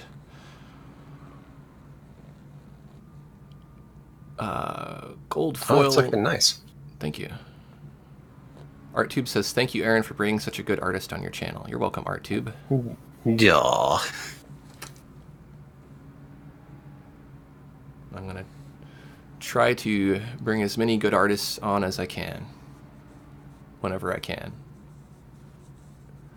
So I do have a list of people who I've reached out to or plan to reach out to, but again, it just kind of comes down to like, you know, I mean, I get a lot of solicitations too about stuff, and so sometimes it just comes down to the fact that like I have too much going on at the time, and I don't answer the email, and so maybe it takes bugging people a little bit to get them to do stuff, which I don't like to Yeah. do. It's a fine it's kind of like a tightrope walk. You don't want to go too hard at it either, Hmm. but at the same time you don't want to give up real easy, because sometimes it is exactly what you just said. Sometimes it's just that they're busy. It's not that they're trying to blow you off or be a jerk or anything. Hmm. Yeah, and that happens to me a lot with comments and questions, and ideally I'd like to answer as much as I can, but like I get a lot of emails and a lot of comments, and I just like I don't have the time to answer them. Like there's not enough time in the day, so I apologize to anyone who's sent me a comment or a question and I haven't replied. It's not that I don't want to, it's just I get a lot, and I try to answer the ones that are usually kind of more like unique or more critical questions. If somebody asks me, like this has happened during the live stream, where if you ask me about which tablet is the best, I don't answer that question intentionally because I get asked that so much, and I've already answered that in videos that I've taken the time to make to answer that question, that I don't want to answer it Yeah. again. So, you know, it's Yeah. not that I'm trying to leave anybody hanging. It's that I've provided a resource which I feel is probably a lot more effective than like me giving a short answer through email or whatever. Yeah, I think a comparable question that I get pretty often is, what software should I get? That kind of thing. Like, what should I start with? What's best for this? What's best for that? And it's like, they're all pretty good. It's just a matter of, what are you trying to do, and how comfortable are you using it? I think you can get comfortable using pretty much all of them. Yeah, If you just, there's people who rock it with Microsoft Paint, you know. yeah, yeah, So you can. I think that's uh, that's a whole topic on its own. Like things that I think people are getting distracted by rather than yep. making art, and that's hardware and software is definitely one of them. In the sense that Fancy it's brushes is another one that I see. Like, people want brushes that are going to solve all their problems for them instead of learning how to draw it. But yeah, um, I I have a have to ton. find one of my older pages because I forgot what this girl's hairline looks like. Like I have a ton of brushes. I mean, Oh, you I do know, too. I've got tons of time savers, but I also know that I can draw them. yeah. But like, even though I have a ton of brushes, that's mainly because I create brushes, and like, what do I actually use on a day-to-day basis? Probably Hmm. a handful of those brushes, and very rarely do I ever like need a specialty brush that I'll get. Most of the brushes I have are here because other people might want to use them, not so Yeah. much because I would use them regularly. Art tube. Yes, I'm doing comic book art. This is one of the pages for issue 2 of my book, Baku Dreamwalkers. On sale now. It is. Or no, the first one's on sale, I mean, not the second one. Yes. Yes, the first Not one not the is. one that you're not finished with. Yeah, yeah. You can buy it before it's even out of my head. Can you? Do you have like a pre-order kind of thing? No, it's going to be another Kickstarter. I'm planning for it to be probably April, early April. Cool. Let me see. I need a page with this girl's face on it.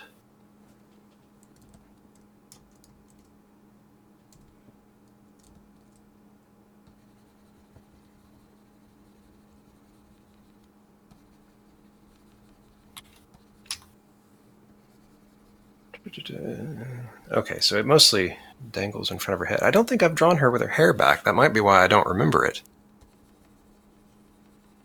Yeah, that's something that I think would be difficult for me as well, as trying to remember all of the facts and details of everything, you Yeah. know, like Well, like I was telling you, like Google Docs, man. Like I have all of the things, mhm. but it still doesn't uh, make it where I don't have to go back and double check everything. Um, like I don't know. I probably pour over the issue at least a dozen times when I think I'm done with it, just to make sure that I haven't missed any little details or something. Mhm. And I still miss things, but um, Yeah, let's see. everybody does. So I watch anime, you know, like even like Disney animations and stuff.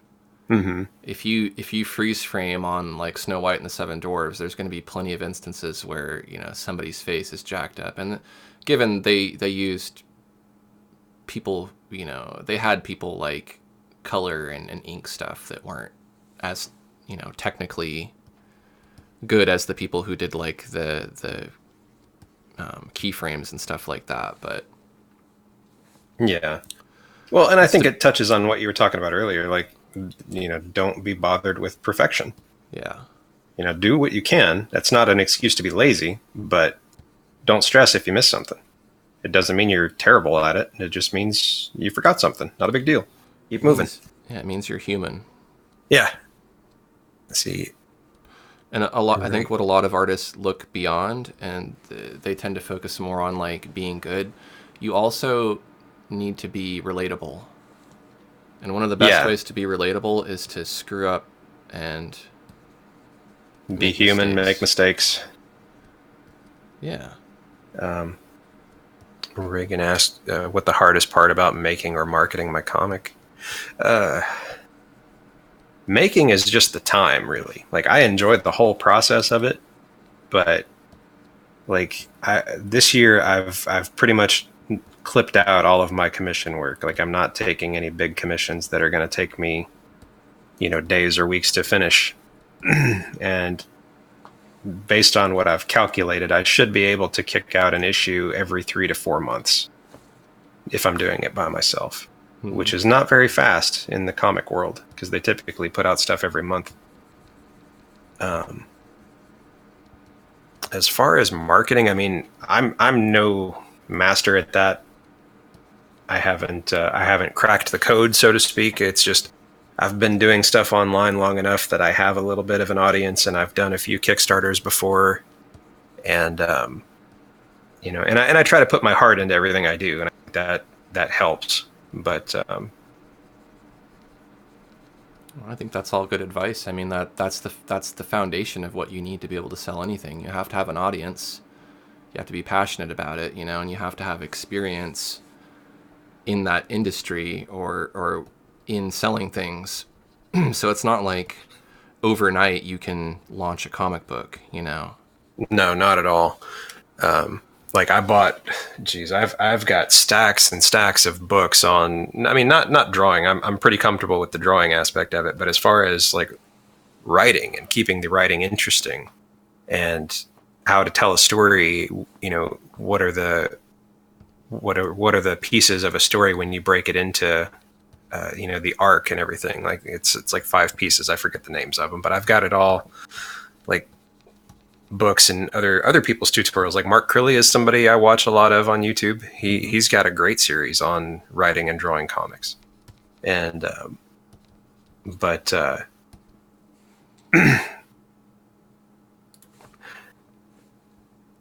trying to think of like what I would consider the hardest part to be.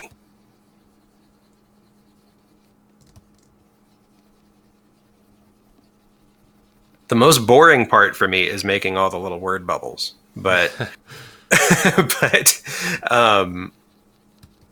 I think the hardest part is just doing all the business side of it, like getting the Kickstarter ready, because you got to do your homework on that. You can't just put it up there and make it and expect it to succeed. Mm-hmm. And you've got to build up to it. You've got to let people know that you're doing it long before you ever launch it. Um, you've got to do your homework on what it's going to cost to get it made before you ever hit that launch button. You've got to figure out what it's going to cost to ship. You've got to estimate how many you're going to need, for production. Like, things I had to consider, like, am I going to print just 50 copies, or am I going to print a few hundred, or am I going to print 1,000? Or, I ended up going with about 300 copies. And, I did the math that way. I would have, enough to ship out, to all the backers, and then still have a decent inventory left over that I can sell. Like, because at this point, I haven't made any money on the comic. It's been strictly to get it produced and shipped, and whatever money I do make will come from selling off that inventory. And you Mm-hmm. you can't go into this kind of stuff expecting to make a ton of money, because you're very unlikely to do that. Yeah, it takes time to figure out, the exact process that's going to yield you the most profit, and that's a trial and error thing. Mm-hmm. 'Cause that's kind of how it's been with me for courses. That's the closest thing, I guess, to a product that I sell. My first few courses, I didn't handle it as well as I handle it now, as from a marketing sense. Like now everything's so tied together. Like people ask me, what I do and how I do it, as far as like the business end of things, and it when I explain it, it sounds like, wow, like everything links to everything else. It's all perfect. It's this whole ecosystem.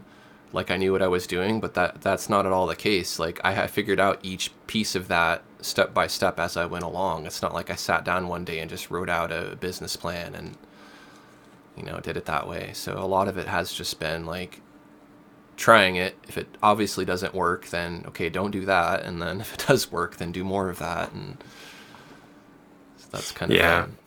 And being adaptable is going to be a huge benefit to anybody trying to make or sell anything.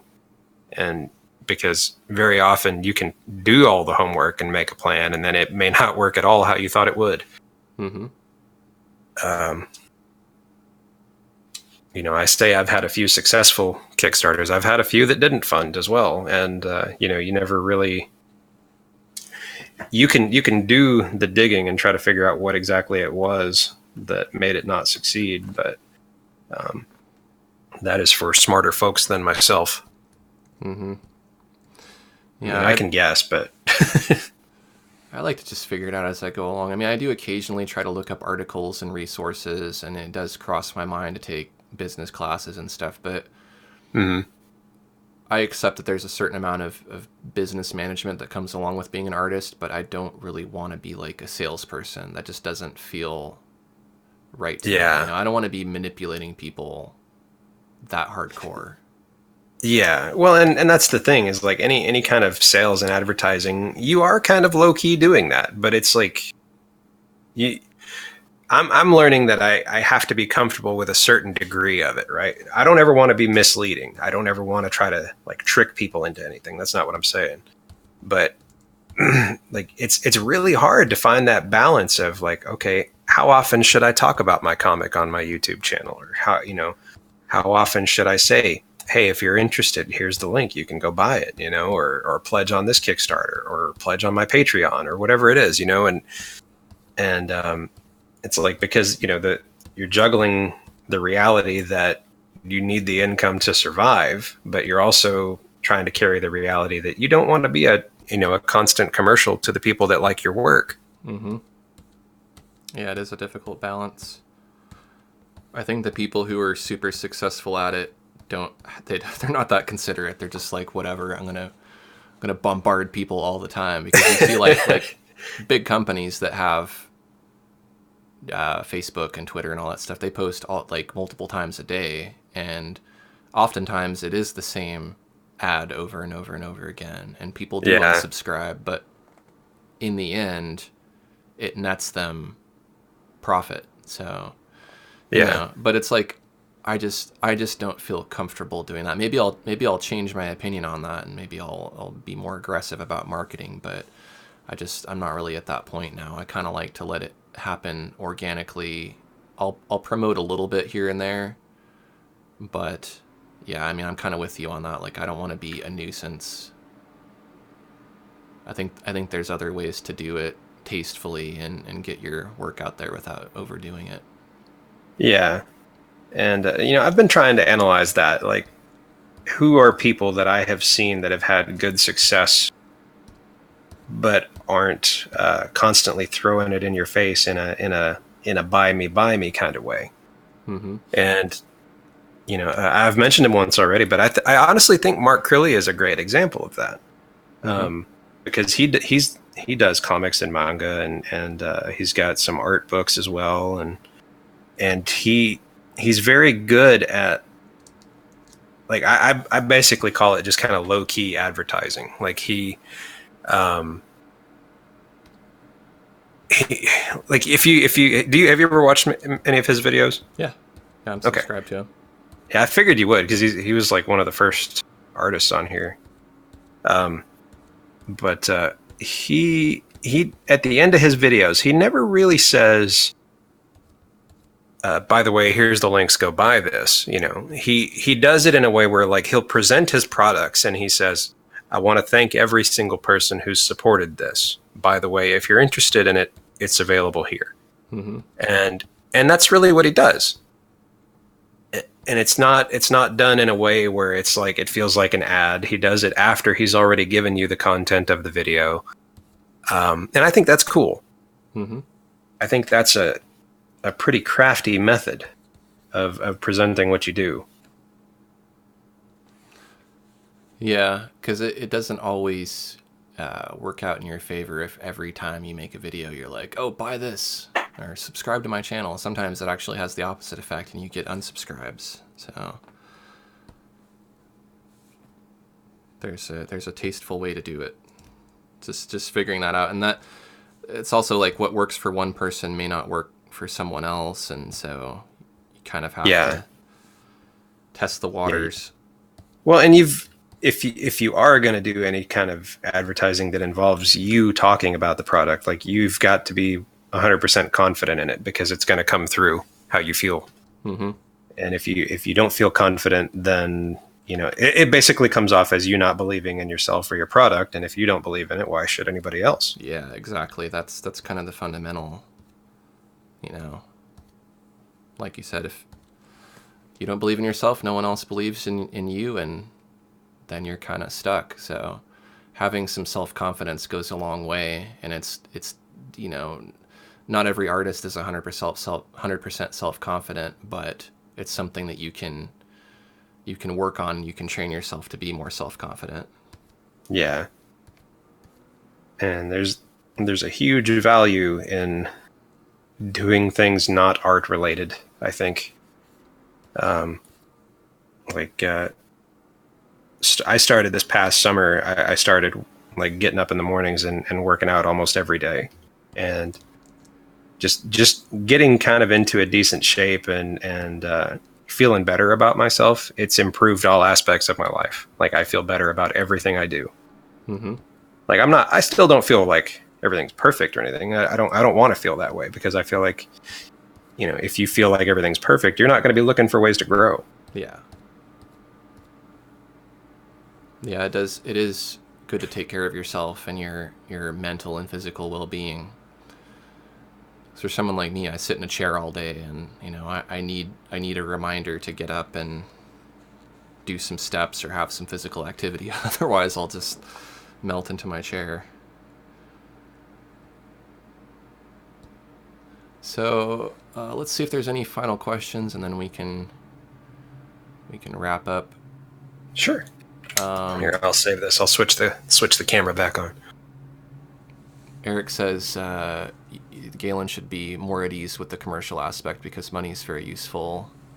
Aaron has good videos on it. You probably have seen some of them, but I do have some on how to market yourself. But I think you've got that down. I think you know a lot more than I do about a lot of stuff, like as far as like the Kickstarter and stuff. I think I tried to set one up a while back, and I don't even remember what it was for.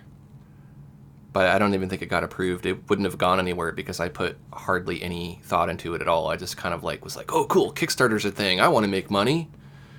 Yeah, I gotcha. Just launched it. No, I can... let me know if you ever decide you want to do another one, because I can definitely at least help point you in the right directions with it. Mm-hmm. But most of it is going to boil down to, number one, you want to do your homework on all of your production and shipping costs and everything. And there's a few ways you can save money with that. But the other thing is, as I'm sure is just presenting it in a palatable way to people that'll make them want to spend money on it. Mm-hmm. I think I was just I didn't quite fully understand what it was that I wanted to accomplish, and that came through in the video being too vague. And yeah, I don't even remember. It was something really broad, like, support me as an artist and I'll do really awesome things or something, like...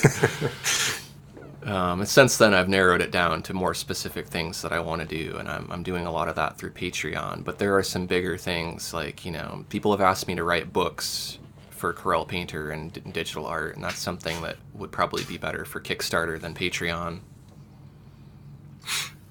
Yeah, I could see that.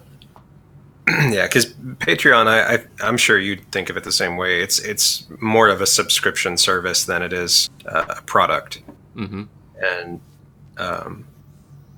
like you have good stuff on yours. I've got one. It's not huge by any means, but I give people like mostly early access to things and kind of an inside look into how I make my comic and how I do some of my other art. Um, but it's growing little by little. Mm-hmm. Ian's here. Good to see you, Ian. Hello. Sorry, we're going to be ending this right when you showed up.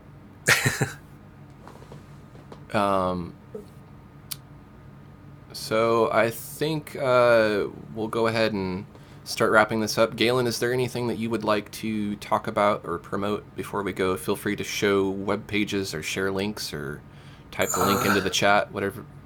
Can I put links in the chat? You ought to be able to as a moderator. We'll Okay. try and see, and if you can't, then I'll do it. Cool. No, the main thing is my comic book, and right now the only way that you can get it is I have the physical copies for sale on Etsy. Did you read it, by the way? Mm-hmm. Did you? Yeah, thanks for sending that my way. Yeah, absolutely, man. So here's the link to it if you're interested in getting a copy for yourself. I got mine autographed too. If you order it, you throw in a note if you want it signed, and I'll sign it for you. But it's the concept of the book is like the main character Penelope. She has the ability to go inside the dreams of other people, and one of the things I like saying about the book, because I feel like it's kind of true, is it's not a book for people that want to have everything spoon fed to them. Like, it's for people that want to kind of dig into it, like searching the artwork and kind of reading between the lines to pick up on some of the clues for things that are coming. Mm-hmm. But there's that. I've got my YouTube and my Patreon, and but I feel bad like throwing all the things out like you're talking. No, I don't no, want to be like, here, go buy all the things. No, go for it. That's that people enjoyed you hanging out today, and they're going to want to know where to find all this stuff we talked about. Pretty much everything with me is art by Galen. My YouTube channel, I think you've got a link to it down below here. Patreon is just patreon.com/art by Galen if you're interested. I've also got a podcast called Art Tangents that's free to listen to. There are 7 episodes so far. Aaron was guest number 3, I think. But it's all about art, being an artist, the business of being an artist, that kind of stuff. And we get on and we'll rant for an hour or two about whatever the topic may be. And he's opening the comic. I'm just showing some little previews while you're talking. Do I ship the book to France? I will ship it wherever you want, but just be mindful that it's going to be expensive. Typical shipping from here to other countries is about $15, but I do put it in a nice hard mailer so it doesn't get bent up and stuff. Yeah, and it's a legit comic. Like, it's not like, it doesn't look like you like stapled and folded it out of printer paper or anything. Like, it's glossy and very colorful. Like, it's a legit comic. Like, if you went into a comic book store, this is what you would see. Yeah, I went through a printer up in Michigan called Comics Wellspring, and they do really great quality stuff. I'm super happy with how they turned out. I wonder if you can find a similar print-on-demand place in France or in the UK, or not the UK, the EU, that would handle distribution from there. That would be pretty cool. Yeah. Neo, it's the best comic I own. Is it the only comic you own?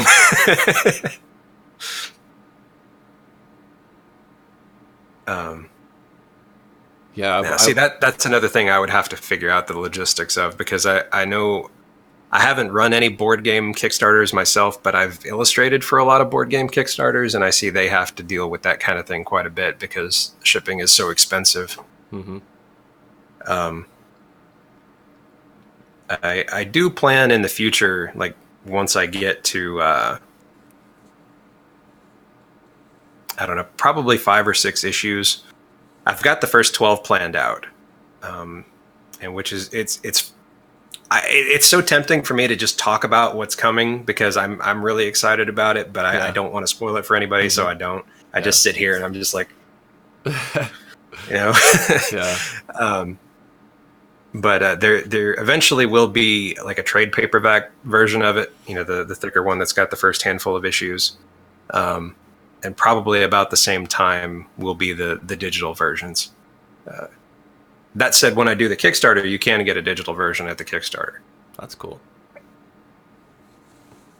So see, he's got it all thought out. Like, I think a lot of people go into stuff and they're like, I'm going to start a comic, which was how I did it. And I didn't think about any of that stuff. You know, I thought about making the comic, but I would have never thought as far as to like, okay, well now a bunch of people want to buy it that live in another country. How am I going to get it to them? Or how am I even going to ship it within the United States? What am I going to charge for it? And you have to think from beginning to end. It doesn't mean you have to get every single detail, but you need to like, I've always looked at it like before I had success as an artist, I thought about the kind of success I wanted to have in the sense that like I tried to imagine a lot of intermediate steps and the end goal and the end result. And I think if you can do that on a per project basis, especially if it's something that you're going to be selling, it makes it that much better, because otherwise you get like in the middle of it or you finish it and then all of a sudden you want to launch it and you're like, oh wait, like how am I going to work out the logistics? So like even with one of my courses, I'll plan out the course ahead of time, you know, have a whole script written out and have an idea of like what I want to charge for it and where I'm going to advertise it and how I'm going to advertise it and all of that stuff. And then if I can elaborate on that more later, if something pops into my head and I need to like kind of, you know, change my promotion strategy or add to it, I can do that. But it's all done.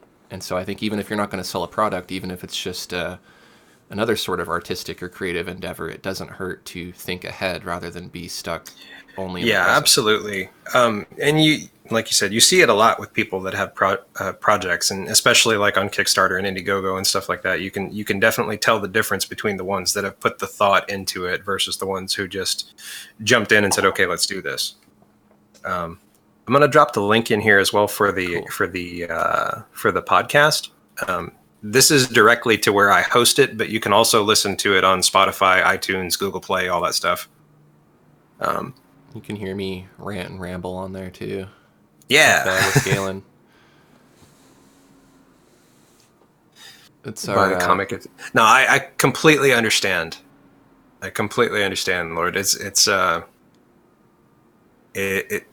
difficult for me, like even realizing that people are spending that kind of money to ship it to different countries, but it's flattering, but it's also painful. You have the digital copy though, right? That you could send them. Well, you can get the digital copies through Kickstarter. I'm not going to have them public until right around the trade paperback comes out. I see. Okay. But I will on the next Kickstarter in April. Which if you follow my channel or any of my social media, you'll see links to it when it's getting ready to come up. But I will have levels available where you can get digital copies of all of the issues. And just because we're on YouTube, hopefully I typed this in right. YouTube.com/art by Galen, I think works. I think it's /C/art by Galen. Uh-oh. It's okay. No, that works. That worked for me. That works? Yeah. Yay. I moved out of the chat window though. Lord Ahab, I know that I can do them. There is a little bit of strategy behind why I'm not doing it just yet. Because we live in an age right now where people like to binge content, and especially digital content. And I don't want people to get bored waiting for, the next issue to come out digitally for 3 or 4 months. I think I'm probably going to lose a lot of my audience if I do that. And so I'm going to wait until I've got at least a few issues done before I make them publicly available for digital download. That way people can, check them out and kind of get a little bit into the story before having to wait a little while. Mm-hmm. That makes sense. Well, with that, unless there's anything else you'd like to share, we can call this a successful finished live stream. No, I appreciate you having me on, man. It's been fun. Yeah, I had fun too, and thanks for joining me, and hopefully we can get together soon and do some more of this. Heck yeah, I'm down. All right, well, thanks everybody for joining us. Feel free to check out all of our various links if you're interested in supporting the various projects that we talked about today. Thanks for watching, and we'll see you next time.